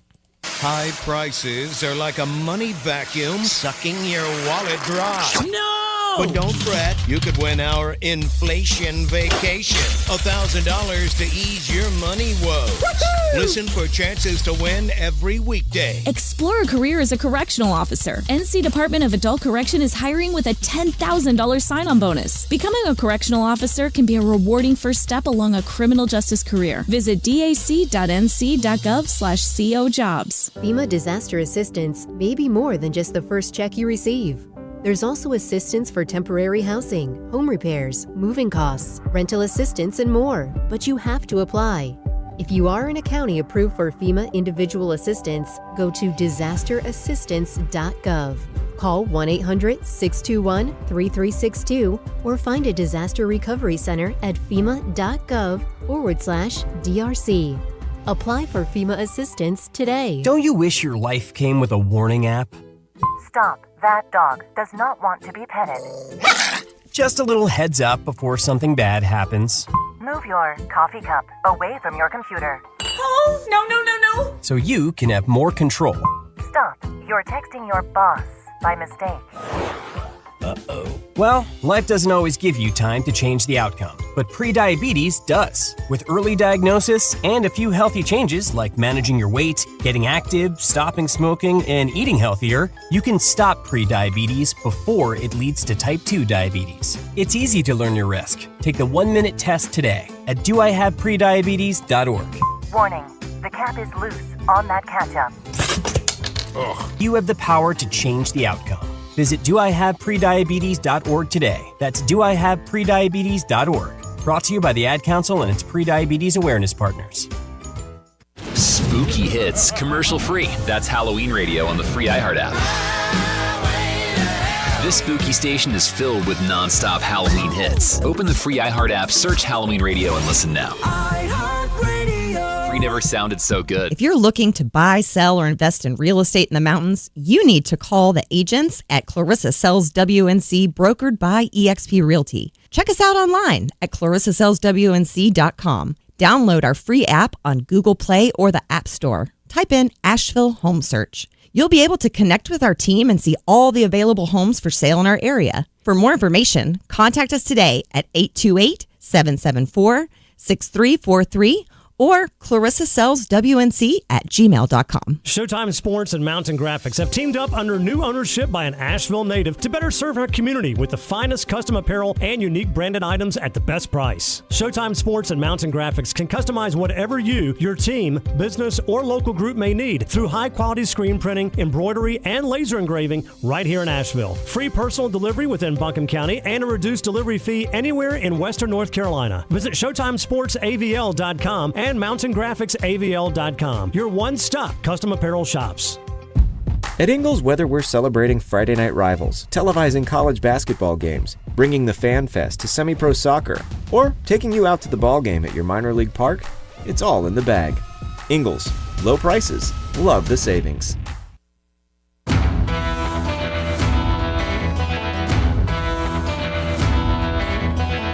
The Sportsocracy. We're just dumping a bag of hammers. That we are, and this is the Sportsocracy on ESPN Asheville, Power Rankings Tuesday. No. Go ahead. Power Rankings Tuesday! We are up to number 28. Just because I sound like Alex Jones doesn't mean that I can't yell. Number 28 on the Power Rankings this week, also tied with a projected 4-13 record with the New Orleans Saints. The Jacksonville Jaguars. Ooh, coming off of the beatdown of the New England Patriots, who, shockingly enough, have not been said yet. Nope, give it a minute. That they are tied with one other team, also in their division, the Tennessee Titans. Oh. I look at these two teams very similarly, even though they're built differently. Okay. You've got pieces that I like. I don't know that they fit with your coach. In Jacksonville, I need to remove your coach. In Tennessee, Brian Callahan needs to figure out how to be a head coach. You had a winnable game against the Buffalo Bills, but he can't help himself. I feel like Brian Callahan is in that point that a lot of coaches run into, which is they think that what they did that was successful somewhere else. You were losers. I was a winner. I came in here, and now I need to make you winners like me. So everything I say, well, that doesn't always work that way. At some point, you got to look at your roster and go, hey, this is what I've got. And Mason Rudolph is your starting quarterback. You shouldn't quite get so pass happy to Nick Vannett and Nick Westbrook-Akina. It's just not the way your team's currently built. Mm-hmm. And you said they had a chance to win this game. What did they do in the fourth quarter that kept them from winning other than allowing Buffalo to score? Buffalo adjusted. They didn't. And that's kind of what I'm saying. Okay. Is that Brian Callahan sees this as I can win one way. I was successful with Joe Burrow and Jamar Chase and T. Higgins, and I had Joe Mixon, and he's trying to use Tony Pollard as Joe Mixon. Tony Pollard ain't Joe Mixon. And he's trying to use DeAndre Hopkins as Jamar Chase. DeAndre Hopkins ain't Jamar Chase. Far cry. And Calvin Ridley is not T. Higgins.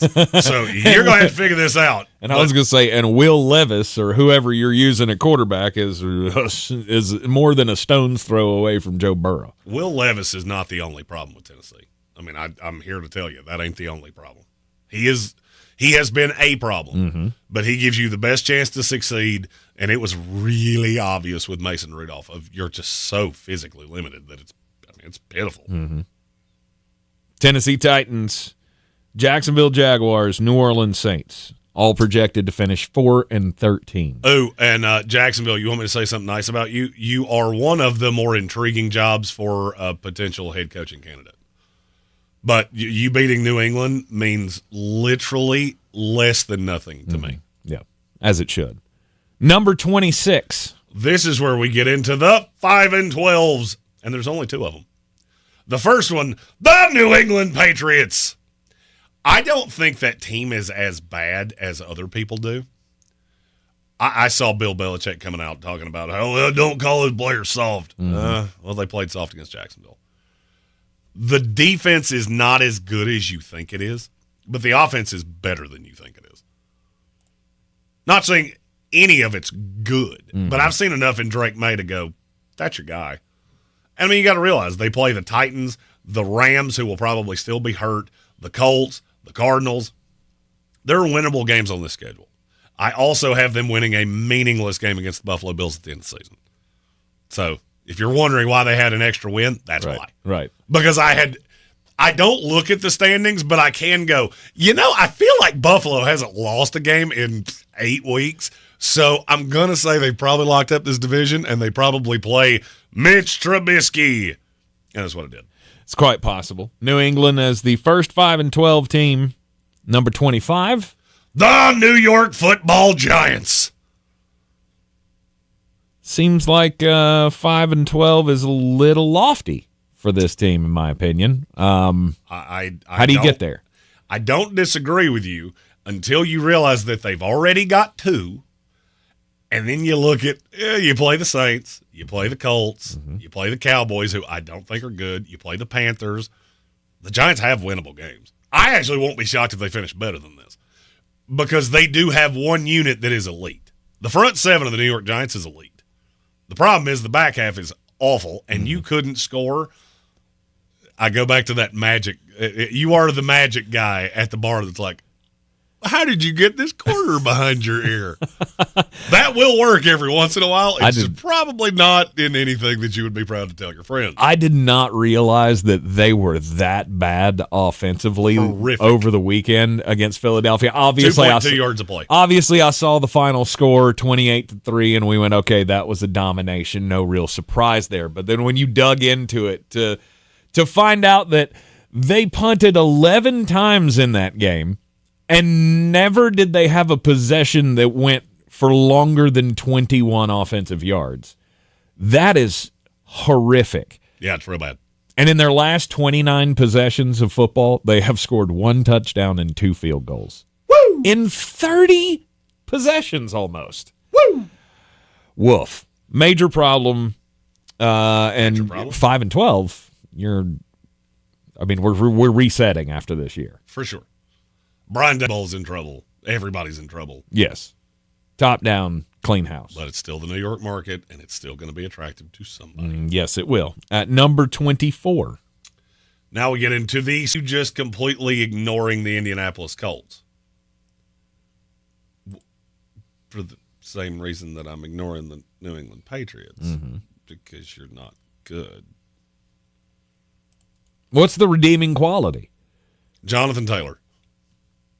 Is that enough to win a bunch of games? All right, now let's play a fun game of have you looked at your schedule?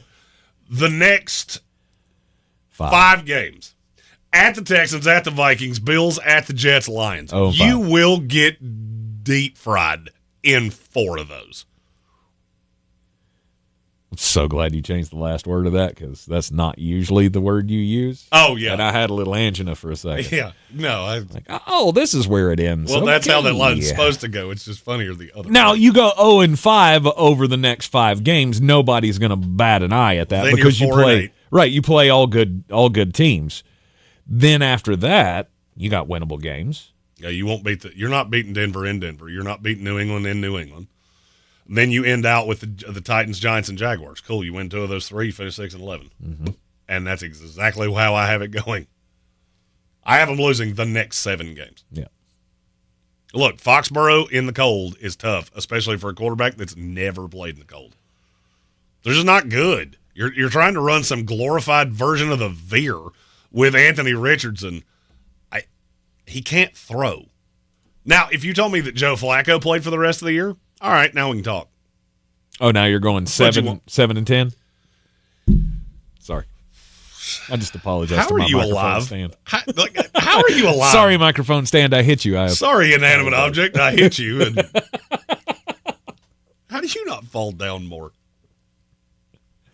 It is quite the medical marvel. Indianapolis Colts coming in at number 24, the first of the 6-11 teams. There's only 2. Okay. Give me the other one. The Los Angeles Rams. Ah, yes. Los Angeles, and I'm going to say this. Well, okay. You get some talent back. You get some weapons back. Okay, maybe you can get to the 6-11. All right, but how much do I care? All right, so you get talent back. What exactly does that mean? All right, so you get the talent back. Look at the schedule. Mm-hmm. You play the Vikings this week. They're going to hurt your feelings, and that game's on Thursday Night Football. Then on a long week, you go to Seattle to play the Seahawks. They're better than you. You don't stop the run well. They're going to run it down your throat. Mm-hmm. Then you play the Dolphins with Tua. You have no corners. All right. At that point, you're 2-7.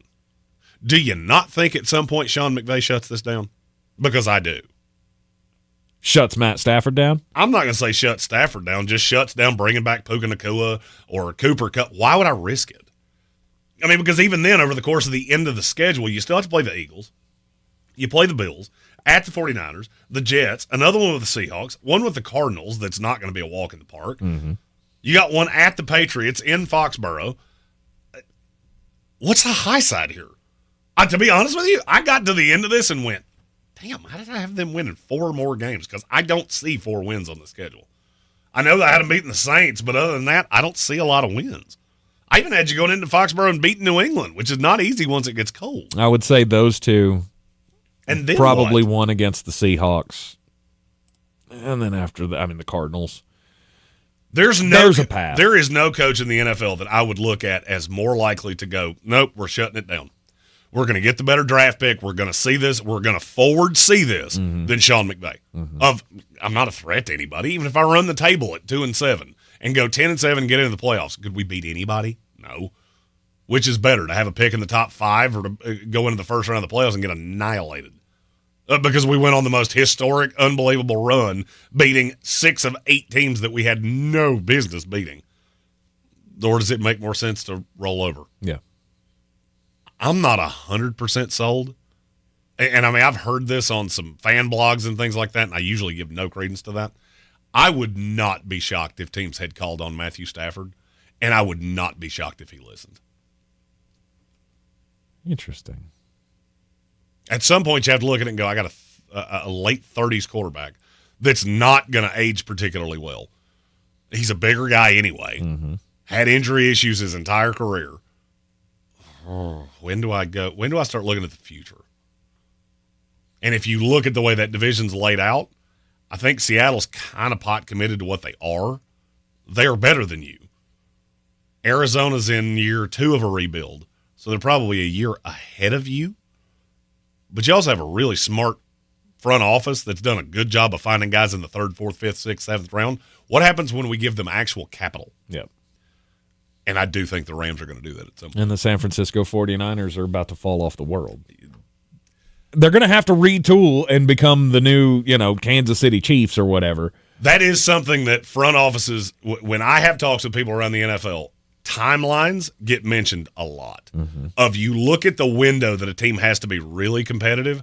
I want my window to be opening when theirs is closing. Precisely. San Francisco's probably gets glued shut in 2 years. And I mean the end of this year and next year. Yes. So you find that quarterback that's going to replace Stafford. You've already got a couple pieces at receiver. I think you've got several. Because I like Whittington. I like Tyler Johnson in this offense. You've got a running back that I like, but your defense is – you just don't have pieces. Even the Raiders at times look like they could move the ball on you because you're just not that good. But you got guys. Yeah. I love Jared Verse. I love Braden Fisk. I love a lot of guys on that team. But you're just not there. Yeah. The Los Angeles Rams at number 23 will return here on a Power Rankings Tuesday, continue rolling through the bottom half of the league. It is what? We start eliminating AFC contenders with the next two. Ooh, you're in the Sportsocracy, and this is ESPN Asheville. This is your Exergen Temporal Scanner weather forecast on ESPN Asheville. The dominance of high pressure continues over the next several days for the rest of the week, probably longer, but we won't get into all that right now. Looks like dry, mild weather continuing, kind of small little fluctuations in temperatures. That should about do it. Like today, 73 and tomorrow, 75. So only up a little by tomorrow, but still sunshine. Overnight lows in the mid-40s. Thursday, sunshine in the low 70s. Friday, mostly sunny, will bump to the mid-70s. From the Weather Channel, Ray Stajic. This report is sponsored by Norton 360. October Cybersecurity Awareness Month. Boost your online security with Norton 360. As PCMag's most awarded security brand, Norton blocked over 219 million threats last year. Stay ahead of cyber threats with Norton 360. Get up to 58% off at norton.com/secure. If you've ever thought about Botox treatment before, then your dentist might not be the first person that pops into your head. But at Asheville Smiles Cosmetic and Family Dentistry, they are dedicated to the treatment of TMJ, and they use Botox for that. Botox can also be used to treat headaches that come from people grinding their teeth or clenching their jaws when they are stressed. So if you have more questions about Botox and you want to see if it's a good option for you, check out Asheville Smiles online at AshevilleSmiles.com. World-class dental care with a hometown feel. People are talking about Summit Dental in Asheville with Dr. Chad Reinhardt. Just check out some of their Google reviews. One user writes, I'd been avoiding visiting the dentist for years due to poor experiences in the past. I had quite a few visits and procedures at Summit in the last year, and each and every one was made comfortable by the staff that work there. They're all kind and compassionate and take extra time to make sure your comfort level is right where it should be. Summit Dental in Asheville. Call them today, 828-277-6868 or online at AshevilleSummitDental.com. Don't go hungry in the wake of Hurricane Helene. Western North Carolinians who lost income and have disaster-related expenses can get help buying food with DSNAP, the Disaster Supplemental Nutrition Assistance Program. Call 1-844-453-1117 today or find where you can apply at www.ncdhhs.gov/DSNAP. Apply by October 24th. Get help, get DSNAP, get food.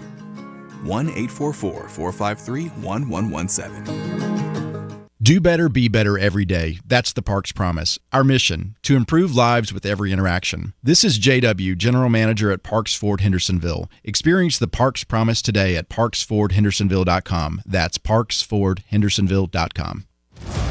It's time to kick off the perfect tailgate and take your team to Ingles. Chips and guac made fresh in store every day. The best meat in town packaged fresh every day. And smiling faces giving you their best every day. Let's be real. In the South, football season is our favorite season of the year. There's a lot to smile about, especially with deals like these. Ingles. Low prices, love the savings. If you're looking to buy, sell, or invest in real estate in the mountains, you need to call the agents at Clarissa Sells WNC, brokered by eXp Realty. Check us out online at clarissasellswnc.com. And did I mention that Clarissa Sells WNC loves teachers? We love teachers so much, we're giving back 25% of our commission at closing. For more information, contact us today at 828-774-6343 or clarissasellswnc@gmail.com.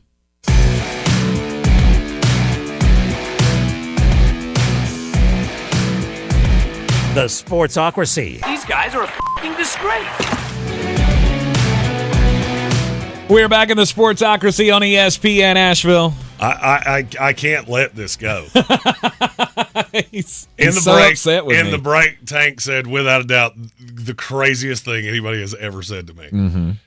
So we've had so many gracious people here bringing food and little treats and things for us. So our break room is filled with candy and cakes and cookies and honey buns and little Debbie cakes. And it's less full of honey buns because I've been doing about 1 to 2 of those a day for about 3 weeks.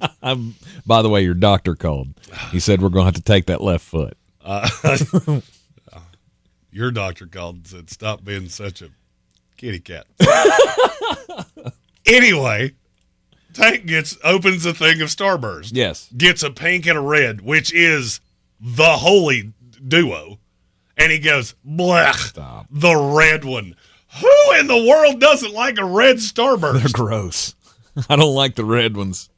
The cherry Starbursts are the worst. Who in the world doesn't like a red Starburst? Right here. This guy. Then, and in my head, I thought, as soon as you said that, I went, you're the weird person that likes the lemon. I do. I like the yellow ones. When they came out with the flavor reds, perfect. That's what these packs were. They're the little. Get rid of the yellow. Get rid of the orange. The little flavor reds twin packs. I like the fruit punch, the darker one, the burgundy one. That's my least favorite of all the ones in the flavor. The cherry ones are gross, and the pink ones are the Cadillac. Like that I am in it for the pink ones. You give me all of the pink ones, and you can have all of the other flavors. Pink, far superior. Cherry, worst flavor they have.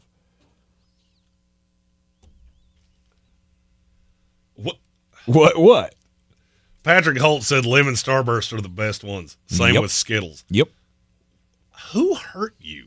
I have long wondered, why do you even put those in the pack? The yellow ones and the green ones. The yellow Skittles and the green Skittles. Those are the best ones.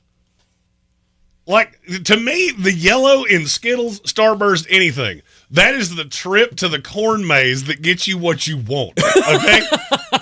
The only reason it's here is because you couldn't give me a whole pack of things that I really want. Yeah. I hate the red ones. I think they're gross, and honestly, it's because they remind me of that flavored chapstick that my sister used to have when I was a kid. Oh, I get it. So you ate chapstick for your entire childhood. Gross. And now you don't understand what good things are. Okay. That's what I'm saying. That's all I'm saying. Yeah. The strawberry ones are by far the best Starburst. It's not the close. pink is my two, but I like the red and the pink together. Mm-hmm. Well, see, I like the yellow one. You can mix the yellow one with any of them, and they're all great. You can mix the red one with the yellow one. It's good. They're bad by themselves. Or you can take the pink ones and the red ones and hum the orange one and the yellow one. It's squirrels, because that's what you should do. That's what Jeremy does. That's what you should do. Jeremy's out here torturing animals with candy. Who's shocked? Hey, at the end of the day, the woodland critter still gets a little treat. Because if you're telling me I can have a tree nut or a yellow Starburst, now I understand why you like a yellow Starburst. All right, it is the Week 8 Power Rankings here in the Sportsocracy. We are up to number 22. The Miami Dolphins. All right, their final predicted record is 6-11 as well. 7-10. 7-10. Well, 7-10, not too good. And that's if you're lucky. That's if Tua comes back and is healthy, right? In this exercise, he plays the rest of the games of the season. Uh-huh. But I just look at what Miami has, and I go, I don't know who you're supposed to beat. I was going to say, without Tua Tagovailoa, they beat no one. All right, but even with him. So they're what? They're 2-4 right now. You still play the Bills, at the Packers, the Jets, at the Texans, the 49ers, and at the Jets. Mm-hmm. To me, that's 6 practically guaranteed losses. And before you tell me, but the Jets, you do realize that the only thing you do well is the only thing they do well. And that's stop people from passing the ball. Mm-hmm. You refuse to run. You wouldn't run with Tyler Huntley and Tim Boyle as your quarterback.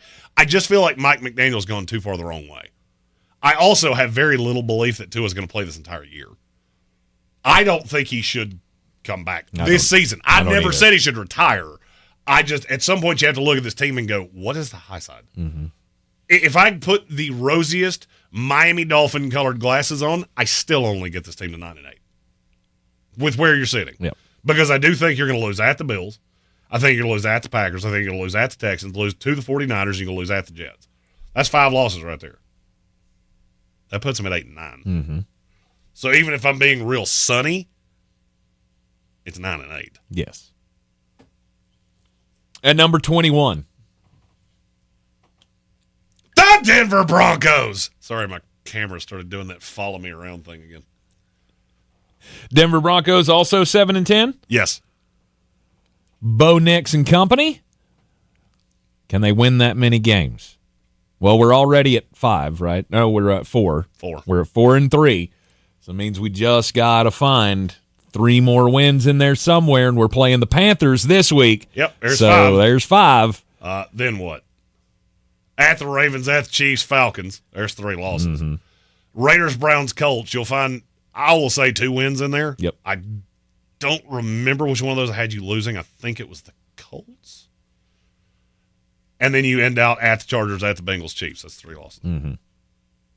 Again, rosiest colored glasses, you go 8-9.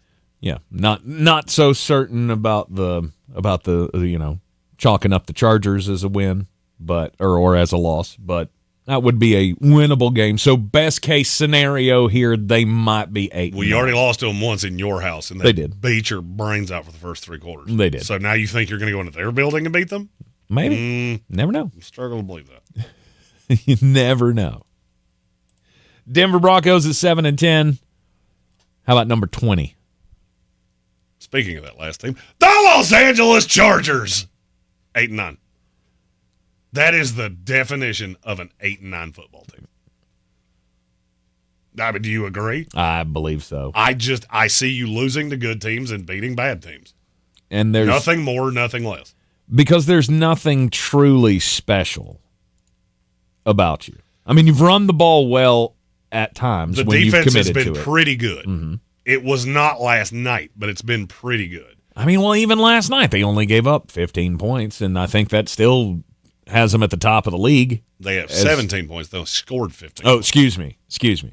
But I think that still leaves them at the top of the league as far as scoring off. The Chargers have one great big problem. Mm-hmm. All right, so you're in the middle of you've lost 3 of 4. You're getting ready to go on a winning streak because you play the Saints, Browns, and Titans. From there, you go Bengals, Ravens, at the Falcons, at the Chiefs, Buccaneers. I think you lose all 5 of those. And when you do that, I'm not going to say that ends your season, but it pretty much ends your season. Yeah. And then you end up Broncos, Patriots, Raiders. And then you have that fun little narrative of let's see if we can string together 3 wins here to end the season and start next year on a better foot. We start the offseason going, okay, now we need to add some weapons to this team.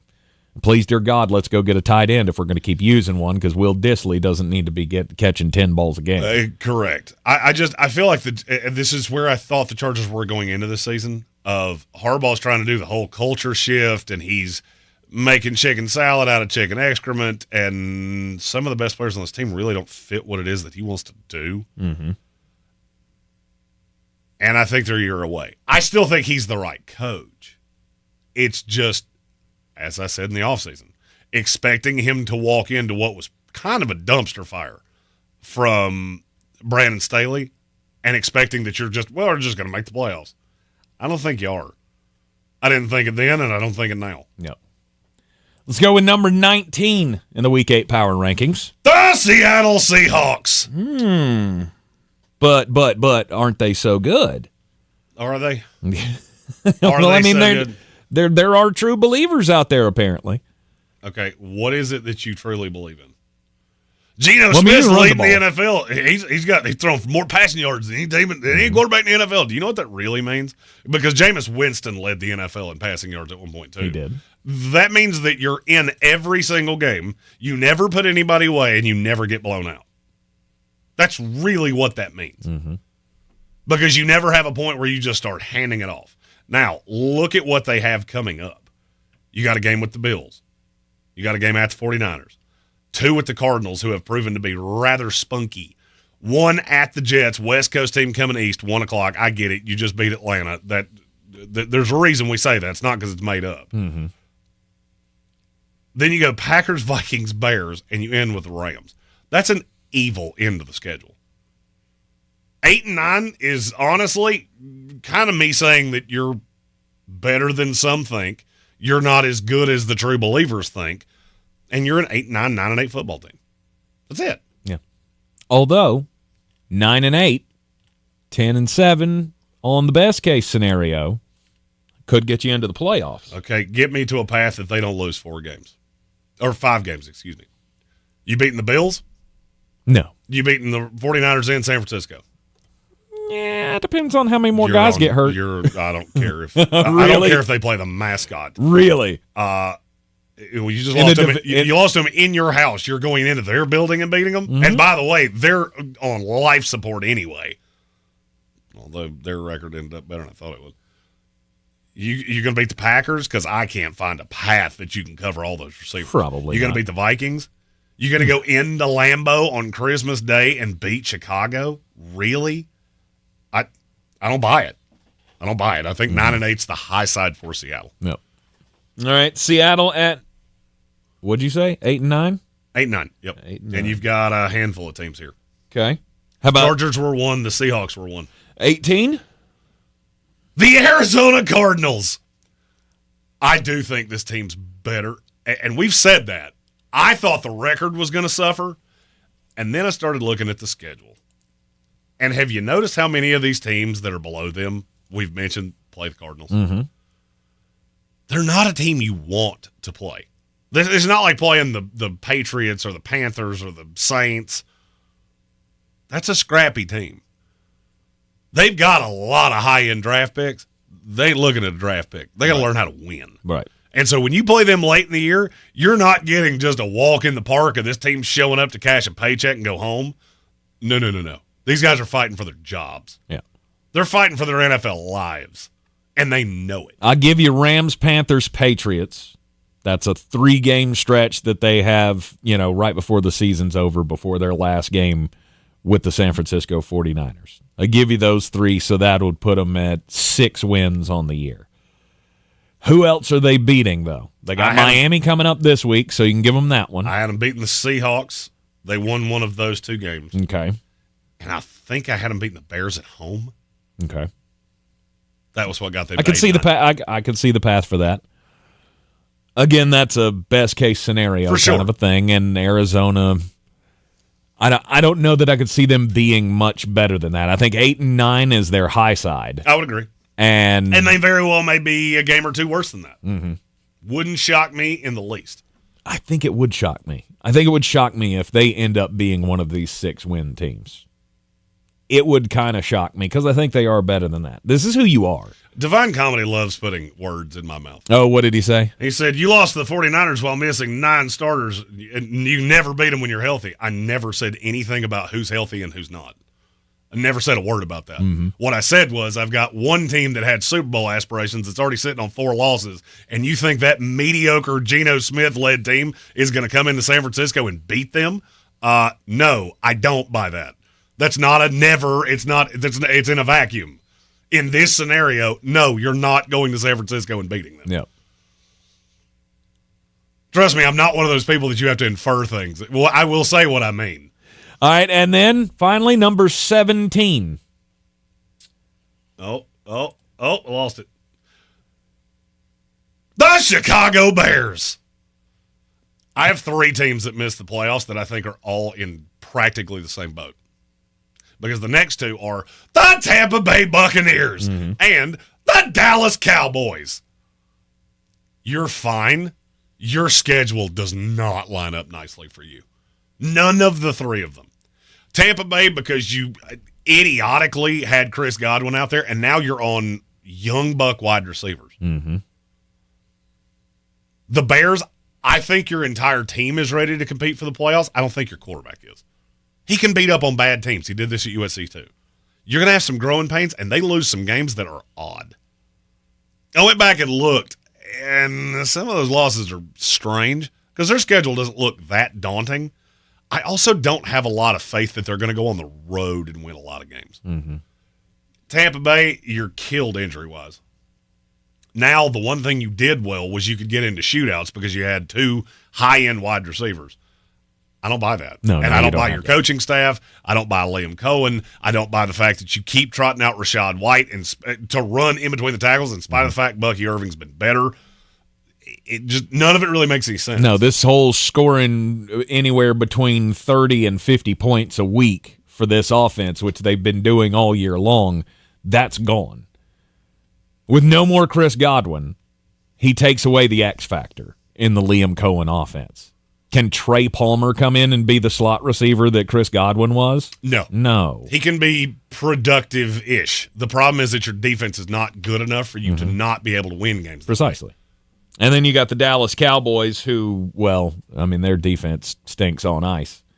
Well, I mean, the lucky for Dallas, I was frankly surprised how many wins I had for Dallas. And then I went back and looked at their schedule, and you do have some winnable games there. There's some, but they ain't many. And it's not a ton, but I look at the Falcons. I circled that Falcons game. The Giants and the Panthers, obviously. You've already got 3 wins. I only have them getting to 9 I think they're 9-8. Yeah, 9-8. The Bucs and the Cowboys are both 9-8 and just barely missed the playoffs. And that's who I think Dallas is. That's who I think Tampa Bay is. That's who I think Chicago is. Yep. And when I got to the end of this, Tank and I played a game before this show started. Name me the 7 playoff teams in the AFC, the 7 playoff teams in the NFC. Because he and I had talked about this for a handful of days. He went 7 for 7 in the AFC, 7 for 7 in the NFC. Yep. Only screwed up the seeding on 2 of them. Yeah. Got them in the right order, too. Right. You're in the Sportsocracy. This is ESPN Asheville on a Power Rankings Tuesday. And we'll get to the top half of the league, the playoff teams, the top 14 after the break. Every 4 years, the world watches every corner kick, every save, every pass. The world watches its most beautiful game played at its highest level. And for a moment, the world stops turning for soccer. Bank of America is proud to be the official bank sponsor of FIFA World Cup 2026, supporting possibilities turned into achievements on the biggest stage. What would you like the power to do? Bank of America N.A., member FDIC. You don't have to keep living with that joint pain. Real lasting relief is possible with help from QC Kinetics. People here are getting their lives back, getting their mobility back, thanks to QC Kinetics. QC Kinetics is the nation's leader in cellular therapies that can revitalize your joints. I'm talking about advanced regenerative medicine using your own body's healing properties, highly concentrated and carefully placed in your achy joint. Back pain, shoulder pain, knee pain, these are cutting-edge treatments that require no surgery, no drugs, and no downtime. It's a quick, in-office procedure that can get you moving again. These protocols have been developed by medical professionals and under the leadership of Dr. Mitchell Scheinkup, a former orthopedic surgeon and a pioneer in clinical regenerative medicine. Listen, is arthritic joint pain keeping you from doing the things you love? Pain in your knees, hips, back, or shoulder? You owe it to yourself to learn more. Call QC Kinetics today for a free consultation. 828-333-9517. 828-333-9517 in Asheville and Greenville. Cullowhee is the place to be on Saturday, November 2nd, as WCU football takes on Chattanooga for homecoming.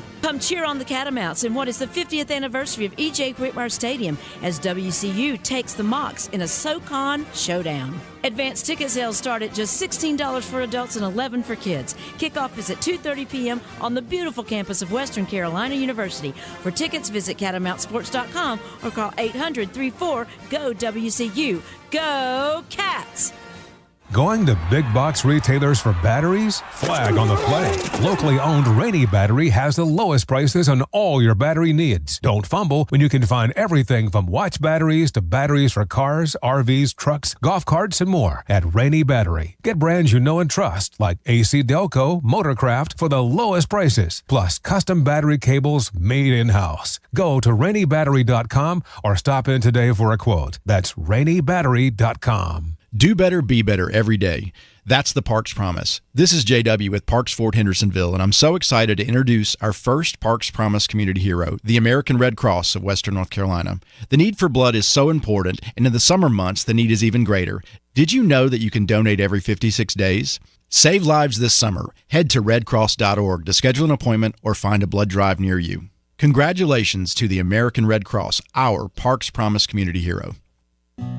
There's a lot of talk about heroes these days. Hey, buddy, you want to go fishing? The folks in the funny outfits with superpowers and spandex. All right, buddy, let me help you. But at Ingalls, we know that a lot of our heroes Now you look like a pro. are a little closer to home.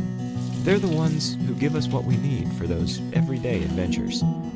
That's why we look up to the ones who look out for us. Don't forget your fish food. Catch a big one.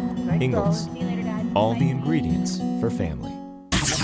This is your Exergen Temporal Scanner weather forecast on ESPN Asheville. The dominance of high pressure continues over the next several days for the rest of the week, probably longer, but we won't get into all that right now. Looks like dry, mild weather continuing, kind of small little fluctuations in temperatures. That should about do it. Like today, 73 and tomorrow, 75. So only up a little by tomorrow, but still sunshine. Overnight lows in the mid-40s. Thursday, sunshine in the low 70s. Friday, mostly sunny, will bump to the mid-70s. From the Weather Channel, Ray Stajic. This report is sponsored by Norton 360. October Cybersecurity Awareness Month. Boost your online security with Norton 360. As PC Mag's most awarded security brand, Norton blocked over 219 million threats last year. Stay ahead of cyber threats with Norton 360. Get up to 58% off at norton.com/secure. If you missed our 2024 iHeartRadio Music Festival, presented by Capital One. Las Vegas, make some noise! Watch the best moments exclusively on Hulu right now. All right, you guys are out for a party, I can tell. See the biggest festival headliners from around the world assembled on one stage on one show. This iHeart energy is so incredible. See it all at our 2024 iHeartRadio Music Festival, presented by Capital One. Streaming only on Hulu right now. Dan Scott here, inviting you to check out my new show every Sunday, 8 to 9 a.m. here on ESPN Asheville, where we bring sports and faith together. The Dan Scott Show, 8 a.m. Sundays on ESPN Asheville. Hurricane Milton slammed into Florida, bringing storm surge and deadly tornadoes to communities still reeling from Hurricane Helene. Millions were left without power. AmeriCares is responding. We're meeting with local clinics and mobilizing medical supplies to help restore access to health and mental health services. AmeriCares is prepared to do more. Let's work together. Visit americares.org to learn how. From the Ingalls Studios, this is ESPN Asheville, WPEK, W225CJ Fairview, WMXF Waynesville, and iHeart radio station. Now, your chance to win $1,000. Just enter this nationwide keyword on our website, Bills. That's Bills. Enter it now. It's your chance at an inflation vacation. Go to ESPNAVL.com and good luck. Live from the Ingalls studio. I can't wait to play with myself every day. The Sportsocracy. Damn the devil to hell! Let the big dog see! Let him on the field! Come get you some of this. Fire them cannons! By golly, put more powder in those things. He couldn't take any more disappointment. Oh my God. The Jets killed him.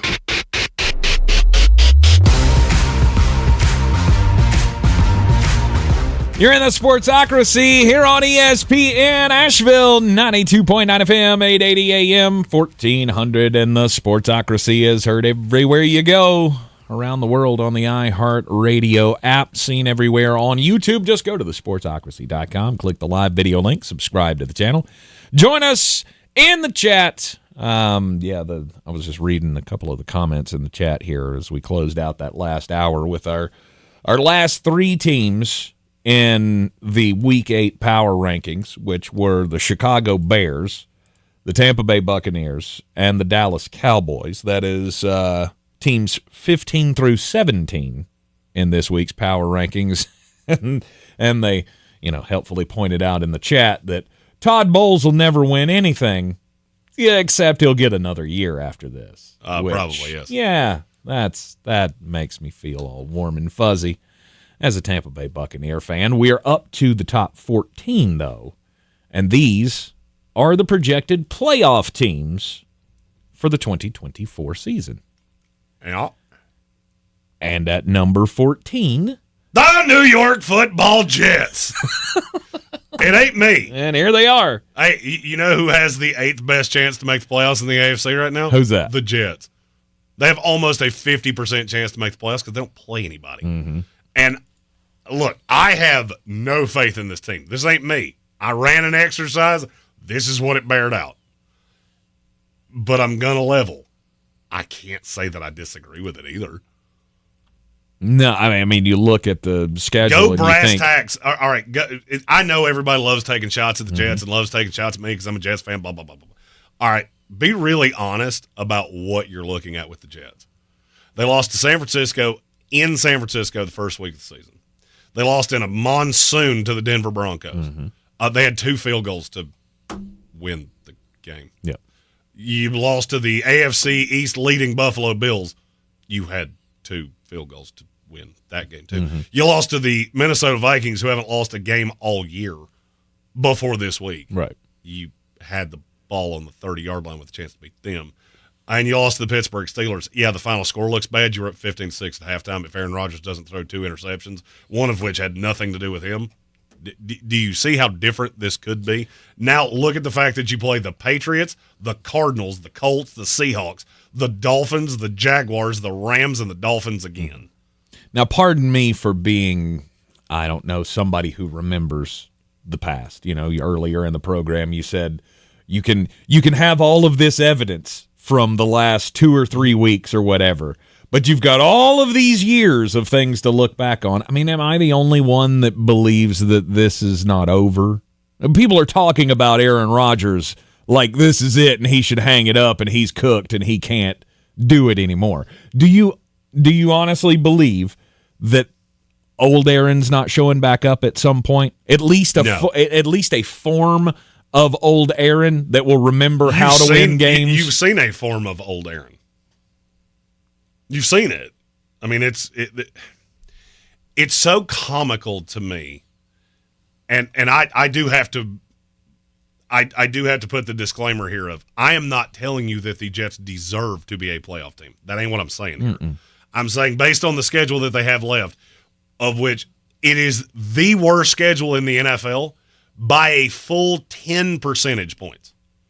It is arguably the worst schedule I have ever seen. They've already played the tough side. Mm-hmm. I get it. They're 2-5. 9-8 makes the playoffs in the AFC because there's only one team that finishes there. There's only a handful of teams that are even playoff competitive. Oh, and by the way, I don't know if you've noticed this yet or not. I haven't said the Cincinnati Bengals because they're in here too. Yep. The AFC's bad. And there are a handful of teams, I can go ahead and tell you they ain't making the playoffs. The Patriots are not making the playoffs. Mm-hmm. The Cleveland Browns are not making the playoffs. No. The Titans aren't, the Jaguars aren't, the Raiders aren't, the Broncos aren't. And I don't care what the Broncos' current record is. Look at the schedule and tell me how many of those games you're winning with Bo Nix. Sweet, you can beat the Heber-Jeebers out of the New Orleans Saints. They ain't a playoff team either. They're one of the worst teams in the NFL. Mm-hmm. 7 teams have to make it, and I'm looking at one that's got a Hall of Fame quarterback, a mess of talent, and they play nobody. Mm-hmm. The quarterbacks they face are Drake May, C.J. Stroud. That's a tough one, and I have them losing that game. They beat his brains out last year with Tim Boyle or Zach Wilson. I can't remember which one started the game. It's in New York, too. Kyler Murray, Anthony Richardson, Geno Smith, whoever starts for the Miami Dolphins, Trevor Lawrence, and whatever's left of the Los Angeles Rams by the time there's 3 weeks left in the season. Mm-hmm. It's just the way it is. Yep. And I got to the end of this, and I went, yep, that's about how I thought that was going to go. I did not put a thumb on a scale. I didn't do any of that. Do you think that my question has been for everybody who has said this, though, was upset, rightfully so, after how this past week went, and we came out flat, despite the fact that you had every reason not to come out flat. Do you think that continues? And I don't. I don't think it continues. I think at some point they will figure this out. At some point they will start playing up to their potential somewhat. I'm not saying that this is going to be, the Super Bowl team like we had billed it to be at one point. And but in fairness, I never billed this as a Super Bowl I team. did. I looked at this and went, Aaron Rodgers, that only makes sense. You add Devontae Adams to it, how can you miss? And then you look at the defense and what it used to be, what we think it can be. That should be, on paper, a contending team. You're not at this point. What you are is you're contending for the last spot in the playoffs, and will you beat anybody when you get to the playoffs? No, you won't. No. But somebody has to make it. Exactly. Stephen Tao said 8th best is the first one out. You're right. The 7th team is the Chargers, who I give no shot to make the playoffs. Mm-hmm. Look at their schedule and just understand they have no clue who they are. I've seen 4 different teams out of the Los Angeles Chargers in 6 games. Yep. New York Jets final record 9-8. 9-8. At number 13, the Philadelphia Eagles at 10-7. They make the playoffs, and their reward is they get the Washington Commanders. We're the 2 seed in the NFC. Which feels absolutely gross. But apparently we have one of these every year. Yeah, we do. Philadelphia, I have very little faith in your coaching staff, your quarterback.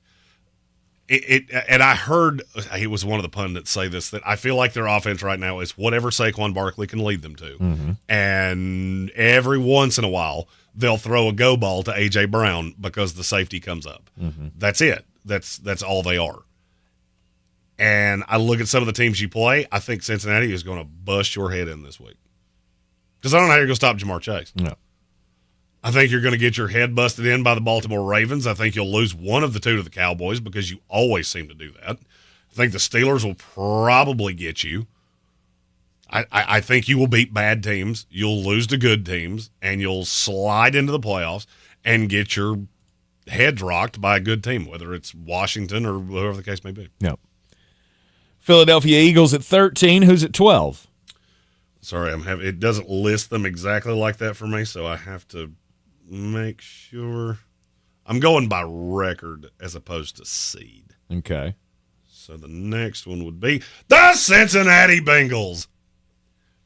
Your defense is not good, but your offense is pretty good. Mm-hmm. And now that it seems to be that you're figuring out Chase Brown is the running back that you need to be playing, you have gotten through what I think is the ugliest part of your schedule. You play the Eagles this week. You've still got games with the Raiders, the Titans, the Browns, the Broncos, 2 with the Steelers, 1 with the Chargers. Those are all winnable. The Bengals do not have a game left on their schedule that I look at and go, you couldn't win that. Mm-hmm. At the Ravens is the closest I've got there. Cincinnati's 3-4 right now. I have them finishing 8-2, and the final record's 11-6. Okay. Now, bad thing is that you lost some games in the division, so you're really nothing more than a wild card team, and you'll end up playing one of those high end division winners. Right.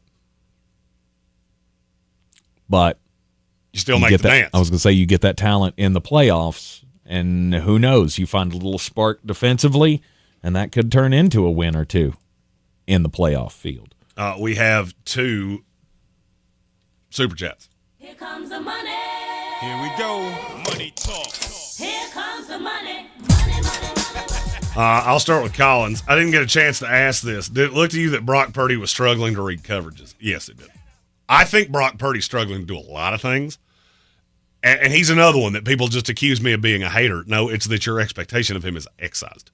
And when he shows you what he is, you put your fingers in your ears. Mm-hmm. That's what drives me nuts. You come up with whatever excuse you can to not put it on he him. throws 3 interceptions. Well, Brandon Ayuk got hurt and Deebo Samuel had to scoot. It still had George Kittle. Mm-hmm. It's not like they were trotting me out there playing wide receiver. You still had Ricky Pearsall. You still had Jacob Cowing, who I thought was a pretty good prospect coming out. He made mistakes. That's what happens. The more weight they put on Brock Purdy, the more you start to see the things that I saw in him when he was at Iowa State. I never said he was a bad quarterback. I said he's not a good quarterback. There's a difference. Mm-hmm.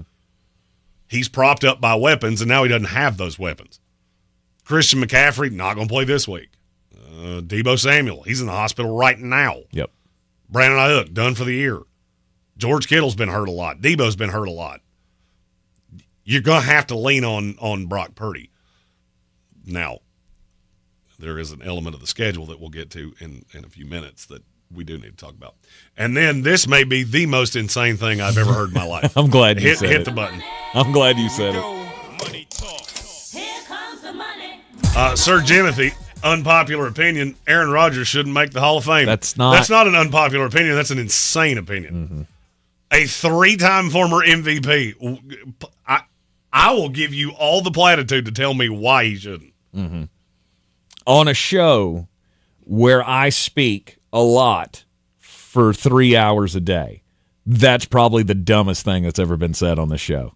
Oh, I can't say that. No, I can't say that. It's just insane. Are you serious? Like, Aaron Rodgers is not a Hall of Famer. Please, I'm going to need a 700... I'll give you all the platitude to explain that anyway. I'm going to need a 700-word essay on this one. Does not need to be double-spaced, and you do not have to follow the ELA format. You just have to... Good for you with the ELA. Right. Or MLA, excuse me, the MLA format. I don't care. Oh, it shows how much I know. I thought it was ELA. I'm going to need that explained. A guy that's thrown for almost 500 touchdown passes, has over 60,000 yards passing. I think he's one of 6 that have ever done that. Has won a Super Bowl and how many MVPs? 3, 4. 4? 3 Is or it 3? 4. It's a bunch. Hold on. It's on this page. It's a whole handful. He has won 4 AP and 4 Pro Football Writers Association MVPs. And there it is. Yeah. There it is. I got nothing. Yeah. I love Sir Jimothy, but that is... Yes. And to me, that is completely insane. Gambit fan, I agree. We need to check Jimothy for crimes. Crimes are being done actively at Sir Jimothy's house. Just so you know. Just...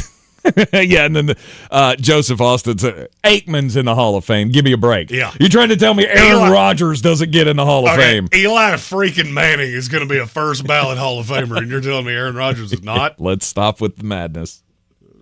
It's craziness. You may need to seek a meeting. Just saying. Or you should drink a cup of coffee and maybe a bag of Funyuns, because I've heard they all go well together. One moderates it, one greatly increases the enjoyability. The other thing that's scaring me right now is Sir Jimothy says that he's actively driving a car, and I think that might be above your capabilities right now. Let's call an Uber. He's such a nice guy. Let's pull over. Let's not put yourself in danger. He is such a nice guy. He said he would send the explanation. Please do. He would send the explanation later because he was driving. I'm curious to hear it. Now, because here's what I think it's going to be. Because look, he's a really, really bright guy. I think what his explanation is going to be is that we let too many people in the Hall of Fame. Which in every other sport, I agree with you. You get 5 a year in pro football. Yeah.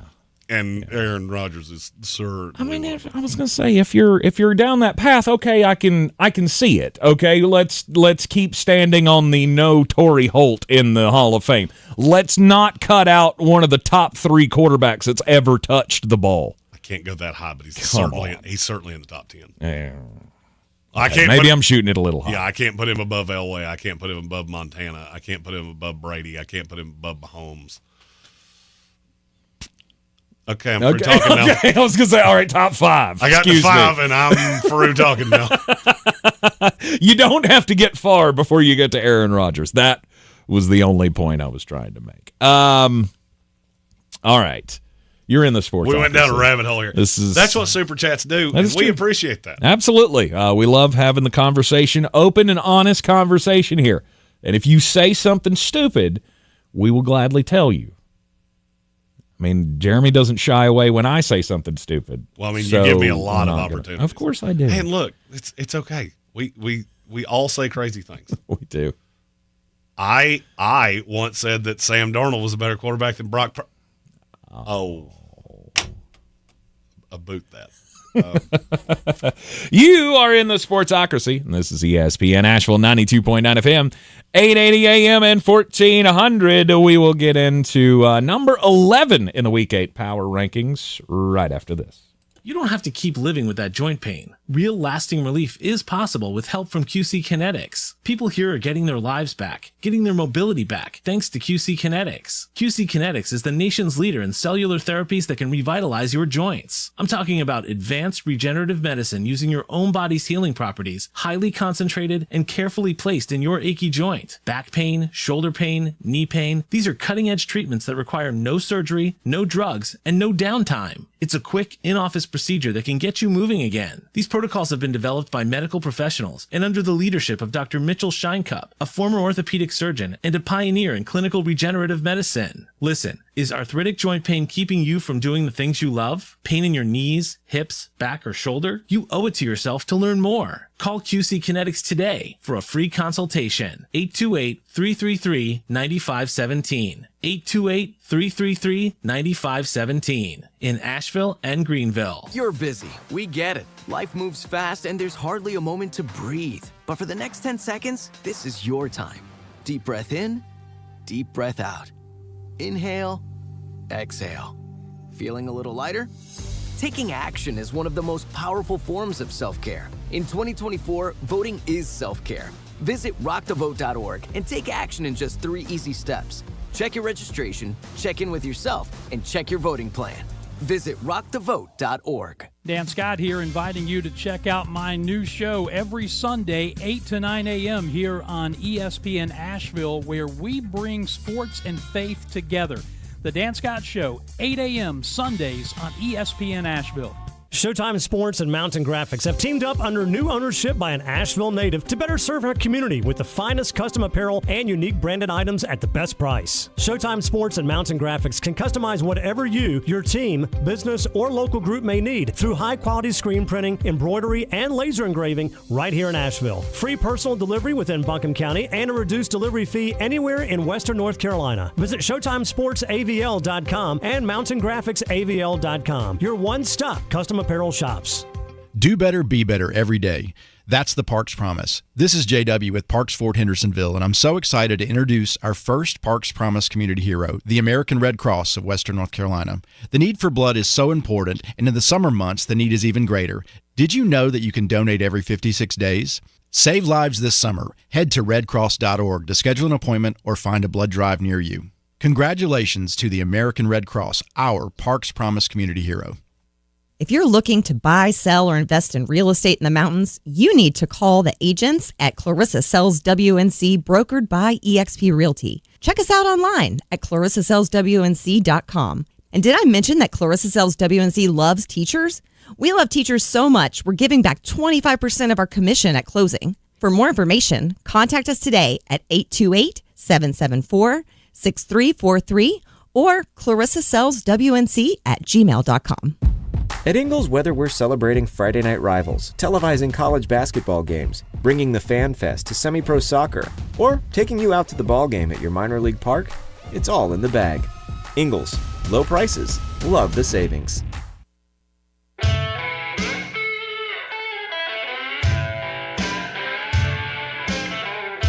The Sportsocracy. That is some good, clean family fun there, eh, Cott?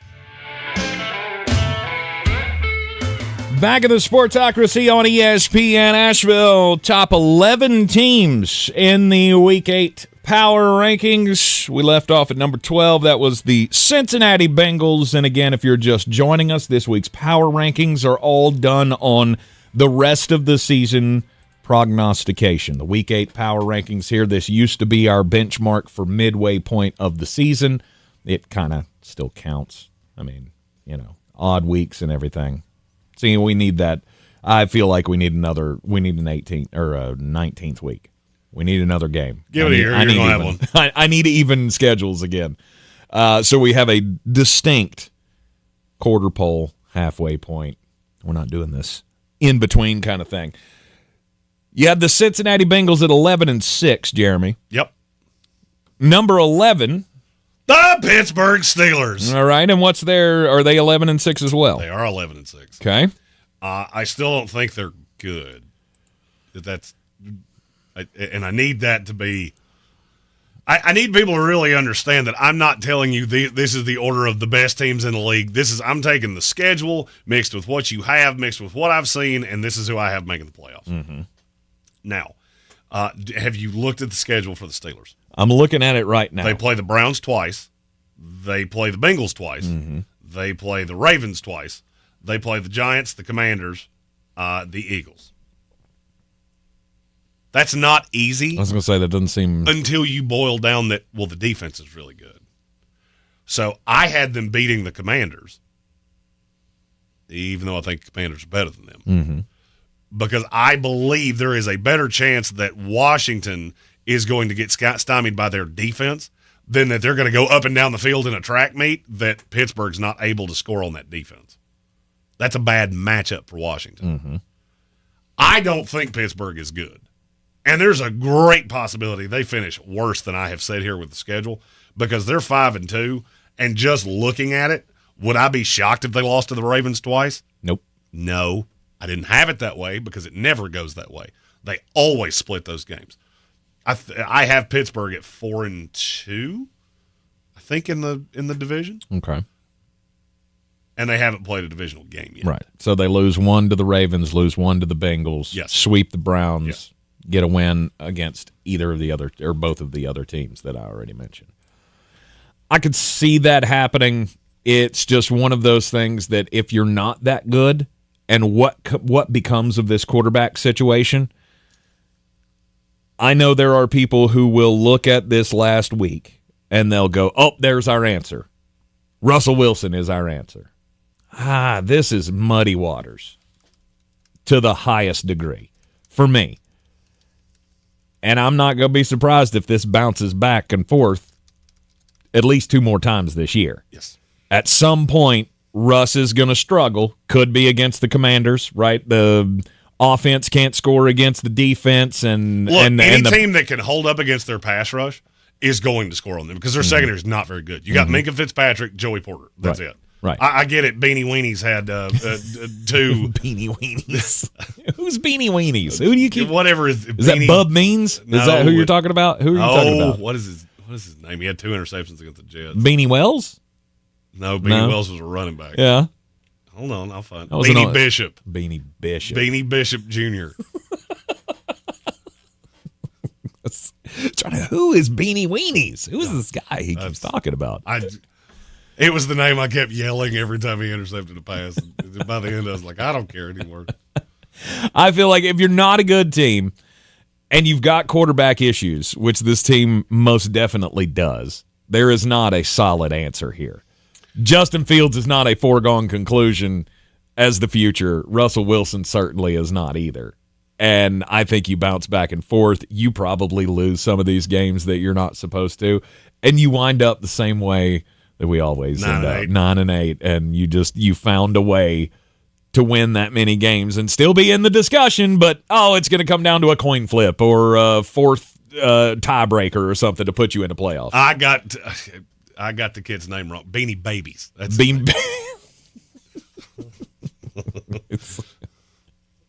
Let's see how many other beanies he could come up with before the end. They keep throwing them in the chat. I just keep repeating them. Pittsburgh at 11-6. Best case scenario. Number 11. How about number 10? Now we're getting in division winners for the NFC. The San Francisco 49ers at 11-6. Mm-hmm. And again, I feel like that's best case scenario. Oh, it's certainly best case scenario. I mean, you've already got 4 losses. Your team's absolutely hemorrhaged. Mm-hmm. This is where the faith in Kyle Shanahan comes in, and I do have more faith in Brock Purdy than I have in Geno Smith. Because I look at the schedule and go, okay, if you look at it in a vacuum, yes, there are a lot of losable games. They could lose to the Cowboys. Do I think they're going to? Nope. You could lose at the Buccaneers. Do I think they're going to? Nope. You could lose to the Seahawks. Do I think they're going to? Nope. The Bears? Nope. I have them losing to the Lions. Mm-hmm. I have them losing at the Buffalo Bills. End of message. Going into Green Bay, winning that game? Maybe that was the one. On Thanksgiving? Maybe they beat Detroit and San Francisco and they lost to Green Bay and Buffalo. Is that Thanksgiving or is that before Thanksgiving? That's before Thanksgiving. That's before Thanksgiving. Okay. If you ever doubt that, check the time and just realize that the same 2 teams always play on Thanksgiving. So if it's 4:25, it's not against the Dallas Cowboys, then it can't be. It's always what, the Lions and the Cowboys on Thanksgiving. Yeah, I feel like we should break that. It's not just a hat rack. We should break that cycle at some point. Should we? Yeah. And the Lions are good. I mean, we sat through 50 Thanksgivings of watching bad line football. Now that they're good, no, we should change it. Or revisit that wasn't the one I was thinking about changing. Oh well, the other one's never. I know it's never going to change. I'm just sick of being bombarded with it every Thanksgiving, having to watch Cowboy football. Although when they lose, it does make it worthwhile. Of just they always have them lose. They always have a big, awesome concert in that stadium, which is that's always fun for me. Mm-hmm. I think it would be more fun if they'd revisit the greatest concert that ever happened, which was Creed. That was coming. It was never going to not happen. If it was Creed every year. Yeah, they should just keep switching it back and forth. Creed and Luke Combs. Creed and Luke Combs. Creed and Luke. Boom. Look at that. We're solving the problems of America. Or they should do the big blowout and do Creed and Luke Combs together. America is not ready for that. I don't know. I mean, Luke set the world on fire, right, with his version of Fast Car. Could you imagine what his version of My Own Prison would bring about? World peace. Exactly. It would bring back unity and all of the good things in the world. Mm-hmm. When we see him this weekend, we'll have to float at that to him, too. Hey, could you Look, man, you made this concert happen in a short time. We're going to float an idea. Just put it in the back of your mind, brain. You, Creed, co-headliners, Thanksgiving Day. All right, let's go number 9. You bring up whoever wins president. A little platform, world peace, unity. We're all fine. We're all in this together. America, unity. Anyway, the Atlanta Falcons. Don't ask me how they win the tiebreaker over San Francisco because I've stared at this trying to figure it out, and I don't know. Okay. Because none of it makes any sense to me, but this does have them as the 3. Atlanta's winning this division. With no receivers for Baker Mayfield, I don't like your chances because your defense is that bad. Mm-hmm. And then I went down the rabbit hole of, all right, well, who does Atlanta play? Nobody, baby. Yeah. It's the toughest game that they have. At the Vikings. Over the next 6 weeks is the Buccaneers next week. Yeah, with no receivers. Right. Who may have Jalen McMillan, Trey Palmer, and Aronde Gadsden playing wide receiver for him. That was the deepest dive I could come up with there. Sterling Shepard. We got him, remember? Oh, yeah. The Bucs, the Cowboys, the Saints, the Broncos, and the Chargers. That should be 5 wins. And now, you know what's funny? Looking at that, I still had them going 3-2 in that. And I had them cleaning up at the end against a Washington team that had already clinched the division, mm-hmm. the Panthers, the Giants, and the Raiders. Mm-hmm. There's a lot of winnable games left on the Atlanta Falcons schedule, and if you don't, this will be everything that Atlanta Falcons fans have lived through for every year of their existence. It is in your hands with no Chris Godwin with Tampa Bay and taking the juice out of that offense. There's no excuses anymore. Atlanta should walk away with this division. If they find a way not to do it, it will be the most Falcon-y thing ever. Have you seen what happened to the odds in the division? Oh, I'm sure that it went heavy favorite for Atlanta. The Falcons are now the 5th most likely team in the NFL to win their own division. There you go. The only ones they're behind are the Texans, the Chiefs, the Bills, and the Baltimore Ravens. Mm-hmm. They're minus 165 to win the NFC South. All right, you got them at 11-6 as well? I do.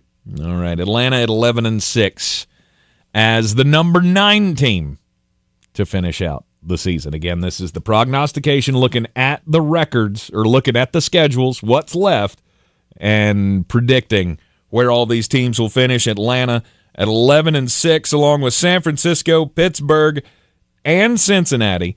Philadelphia at 10-7, and the New York Jets were your last playoff team at 9-8. We'll give you the top 8 coming up next here on ESPN Asheville. This is your Exergen Temporal Scanner weather forecast on ESPN Asheville. The dominance of high pressure continues over the next several days for the rest of the week, probably longer, but we won't get into all that right now. Looks like dry, mild weather continuing. Kind of small little fluctuations in temperatures. That should about do it. Like today, 73 and tomorrow, 75. So only up a little by tomorrow, but still sunshine. Overnight lows in the mid-40s. Thursday, sunshine in the low 70s. Friday, mostly sunny, will bump to the mid-70s. From the Weather Channel, Ray Stajic. This report is sponsored by Taco Bell. The new Luxe Cravings Box from Taco Bell. For $7, indulge in a Chicken Chalupa Supreme, beefy 5-layer burrito, and Doritos Locos Taco, plus chips and a drink. Get yours at Taco Bell for a limited time while supplies last. Price and participation vary. Excludes freezes. Tax extra. The 2024 general election is right around the corner, and News Radio 570 WWNC is covering every angle of it for you.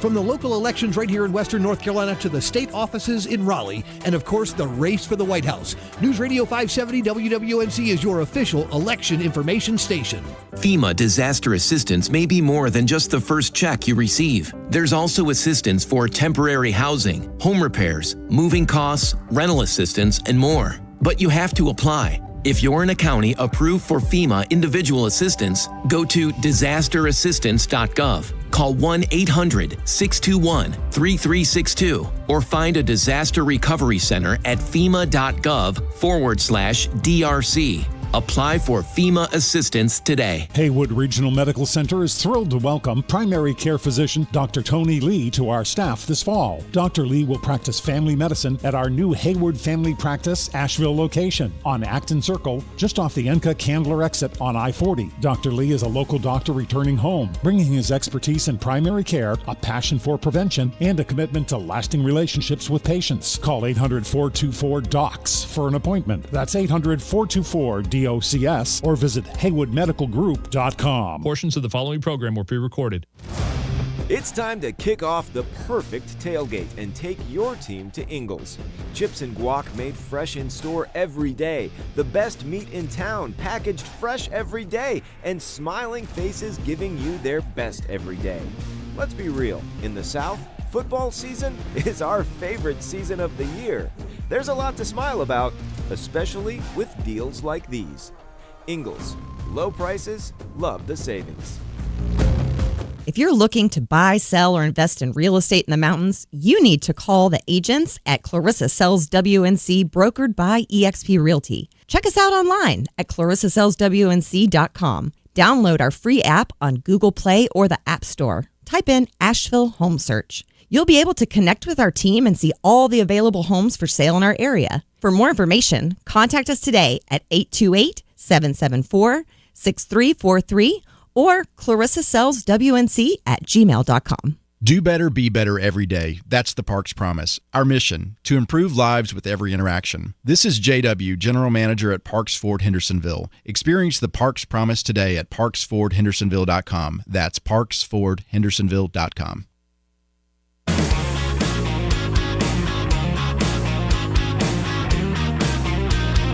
The Sportsocracy. Why are you smiling? Because I love football. It is ESPN Asheville. This is the Sportsocracy. And it's time for another Super Chat. Here we go. Money talk. Here comes the money.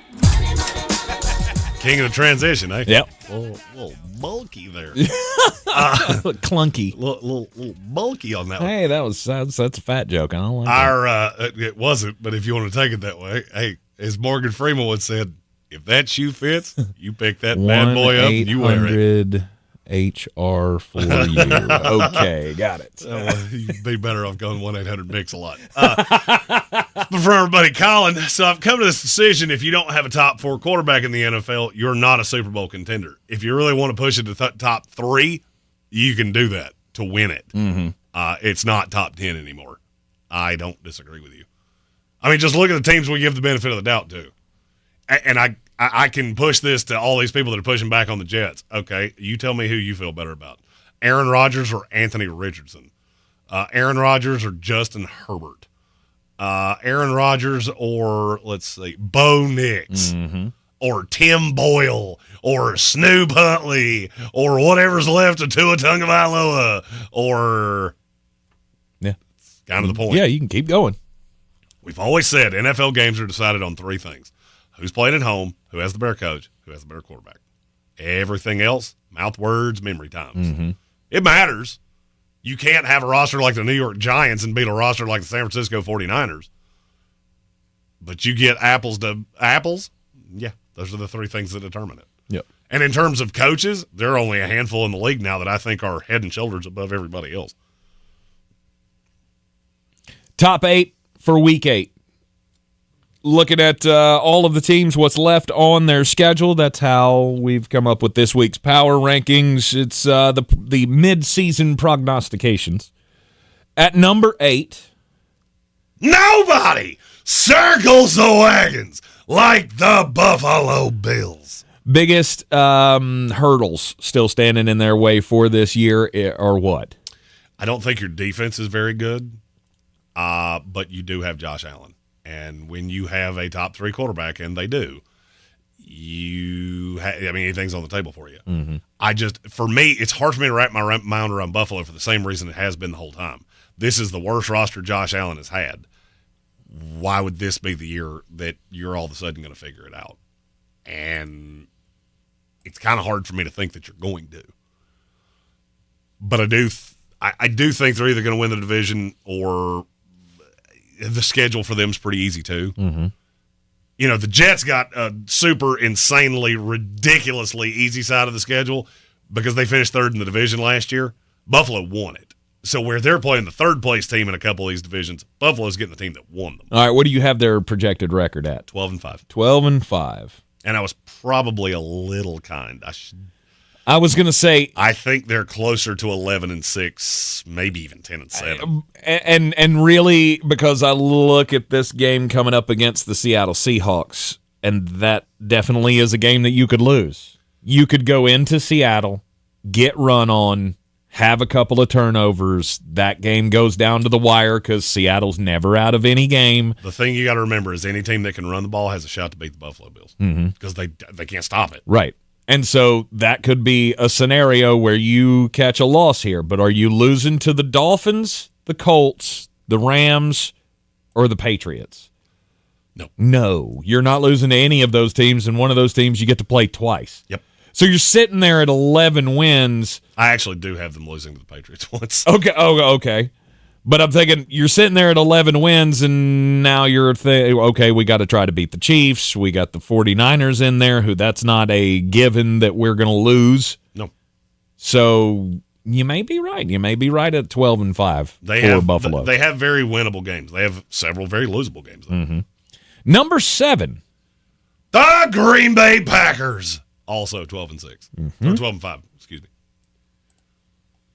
Green Bay's just got a lot of talent. They do.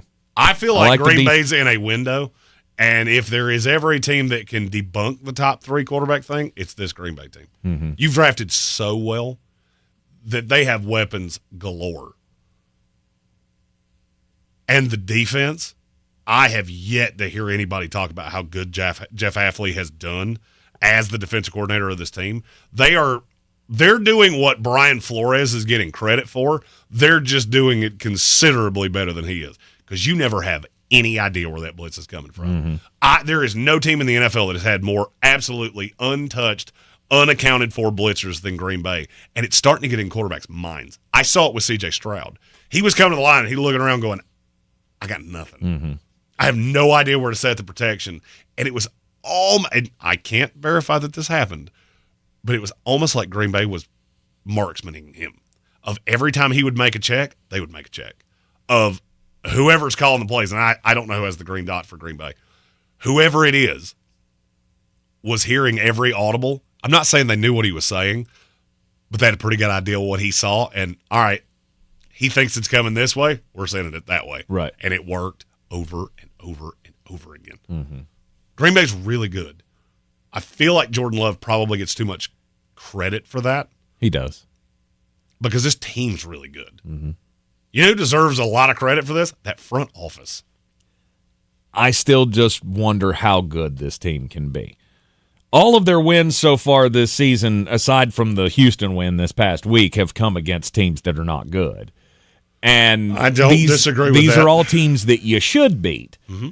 So just how good are they? Or was the Houston game, was it a one-off? Is that repeatable? Could they go in and beat them, 50-50? You know when you're going to know the answer to that? 4 weeks from now. Mm-hmm. Because they play 5 weeks from now. Because they play the Lions, Bears, and 49ers in 3 consecutive weeks. Mm-hmm.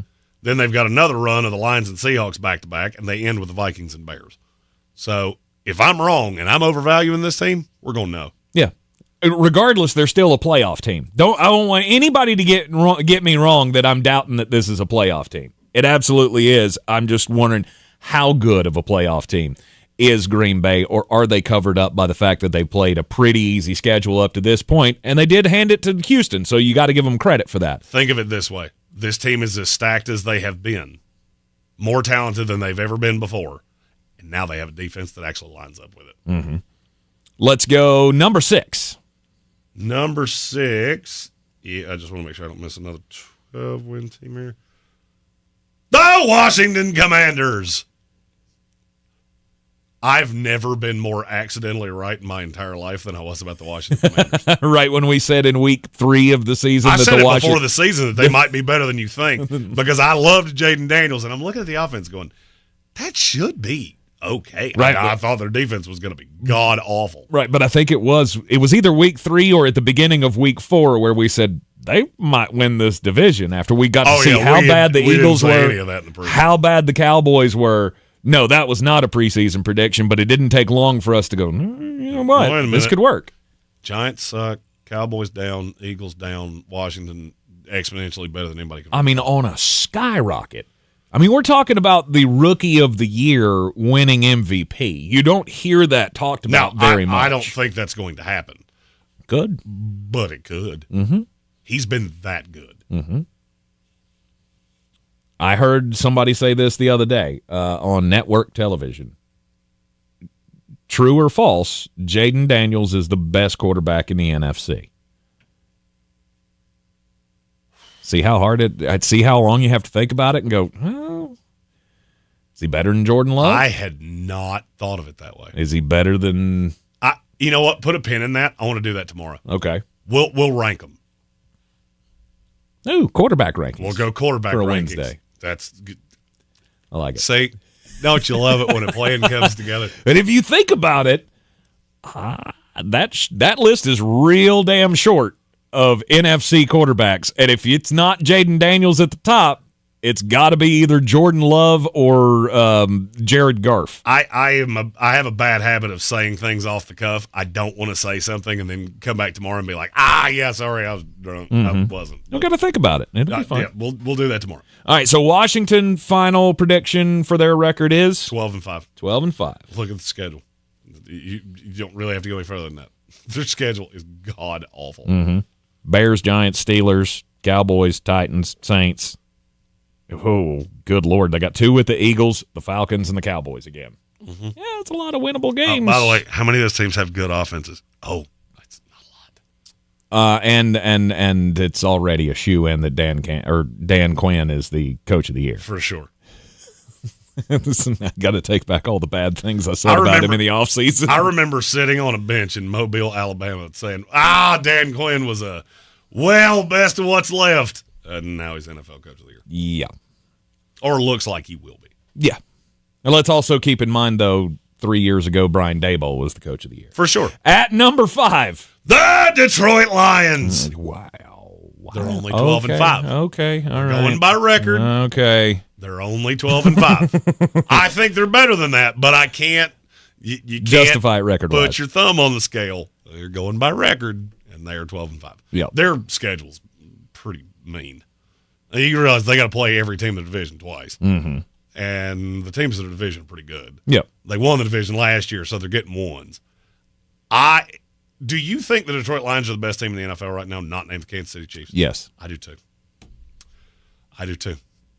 If I had to lay a serious wager on somebody to win the NFC, it would be the Detroit Lions, and I wouldn't think much about it. No. What do you think their line right now to win the NFC is? They're plus what? Kansas City's even plus to win the AFC. So plus 275 plus 350. Oh, okay. That feels like a good wager to me. Mm-hmm. Very solid one at that. Who would you say is 2?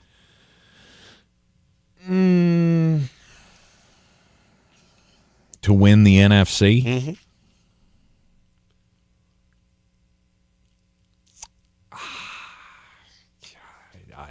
Guess till you get it. I would say Green Bay. No, they're 4. San Francisco. Which is insanity to me. Well, a team that's 3-4 is you keep winning it though. That's what everybody looks at. Is you keep winning it. You won it twice in 25 years. Oh well, no, 3 times in 25 years. Mm-hmm. I mean, those 3 have been in the last 5 years though. No, twice. They've won it 2 of the last 5 years. Green Bay won it once. Ooh, that's a Tampa Bay won it once, and Rams. The Rams. Sorry, they were at the bottom of the list. So I didn't see them in the list. They're always one of the last teams standing, though, and that's why they get that benefit of the doubt. Number 4. One of only 2, 13 and 14, 3. The Minnesota Vikings. This team's good. The Sam Darnold thing, it ain't going to stop. He is their quarterback. He is their quarterback of the future. Mm-hmm. They have arguably the best trade chip in the NFL in J.J. McCarthy, who has got to be sitting around going, wait, what happened? I got a boo-boo. Look, nobody has tried to find more holes in this whole Sam Darnold thing in the first 6 weeks of the season than I have. Because I don't want to admit that maybe Jeremy was right about old Sammy D, that all he needed was the best case scenario, and he's found one with the Minnesota Vikings. Every time I watch it, I go, oh yeah, they're suck. Oh, and Sam Darnold sucks. Watch that. Oh, crap. And then there's a 45-yard touchdown to Justin Jefferson, and I go, dang it, he was right again. Yeah. And then watch what happens.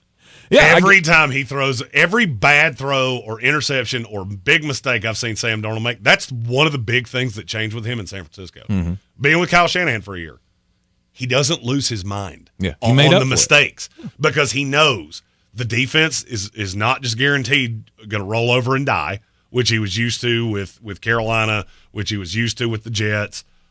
He knew. He knows. I don't have to win this by myself. Yep.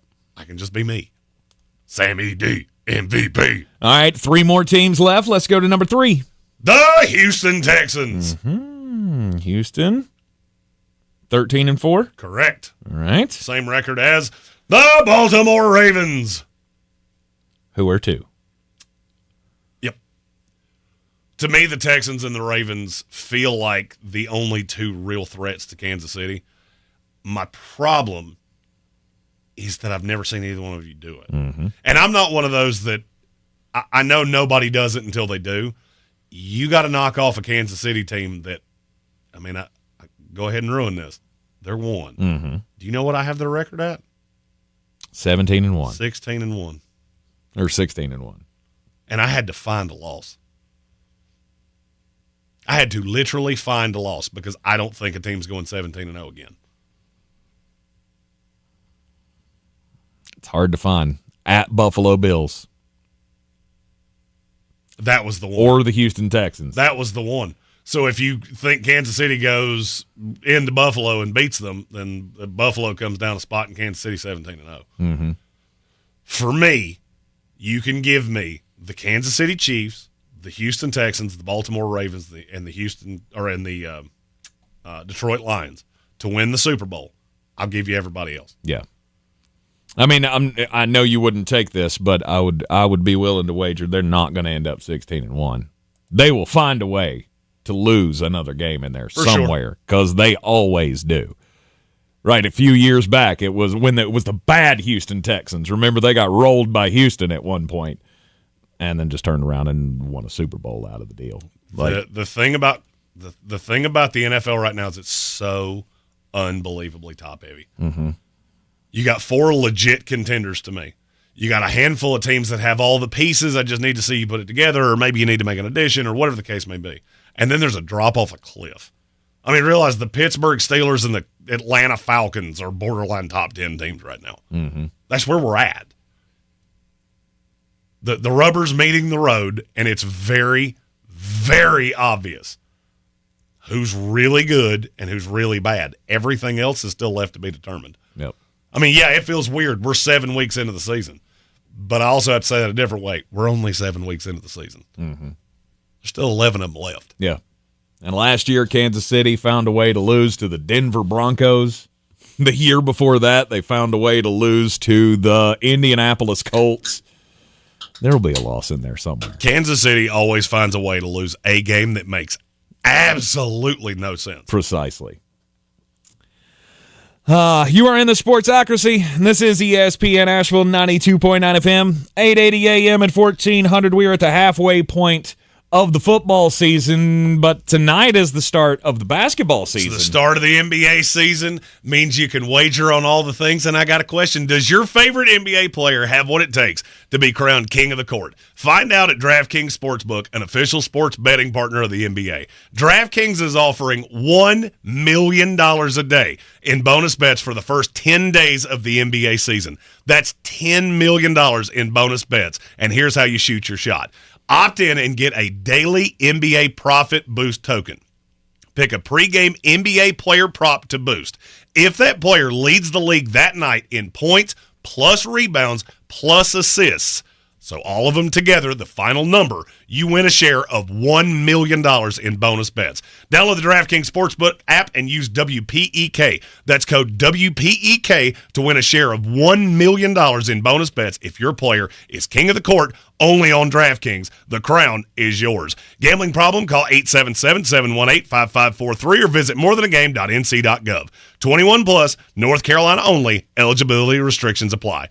One NBA prop bet profit boost per customer. Tokens expire at the end of the final NBA game each day when offered. Use token on PRA Stat Leader to receive equal share of $1 million in non-withdrawable bonus bets that expire 168 hours after issuance. Additional wagering restrictions apply. For additional terms and responsible gaming resources, see dkng.co/bball. King of the court tonight, is it going to be Bronny James? Nikola Jokic. He's not playing tonight. Still Nikola Jokic. I will fire him every day this contest is active. I got to go points, rebounds, and assists. Let me get that big dude that throws it to everybody. Yeah. Nikola. Jokic. You're in the Sportsocracy. This is ESPN Asheville. We'll do quarterback rankings tomorrow on the Sportsocracy. Join us back here on ESPN Asheville at noon. If you snore or you have been diagnosed with sleep apnea, then you're not breathing adequately at night, and we all need a good night's sleep. A custom oral sleep appliance is perfect for people who can't use a CPAP for their obstructive sleep apnea. And if you have that prescription for an oral appliance from your physician, you can take it to Asheville Smiles Cosmetic and Family Dentistry, and they will do the rest. If you've not yet been diagnosed with sleep apnea, and maybe you think you have it, then Dr. Merrill is happy to help you out with a free sleep apnea screening. Find out more online at AshevilleSmiles.com. World-class dental care with a hometown feel. People are talking about Summit Dental in Asheville with Dr. Chad Reinhardt. One user writes on their Google review, fantastic dental practice. Everyone I've come into contact with at Summit Dental has been very helpful and professional. The administrative front desk staff go out of their way to help with things that they don't have to do. Dr. Tompkins and Kim have been working on me recently, and they have been great about taking the time to explain everything they're doing to make it more comfortable for me.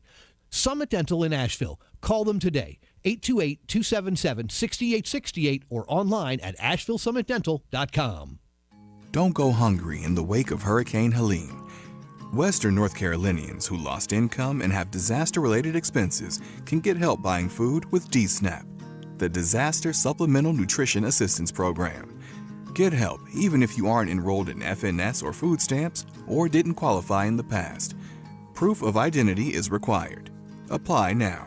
Call 1-844-453-1117 or find where you can apply at www.ncdhhs.gov/dsnap.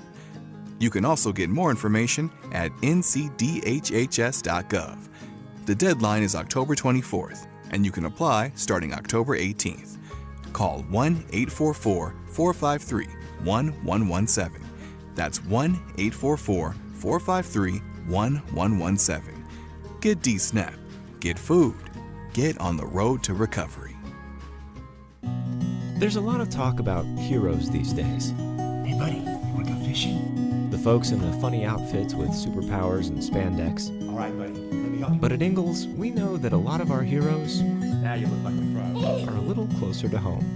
They're the ones who give us what we need for those everyday adventures.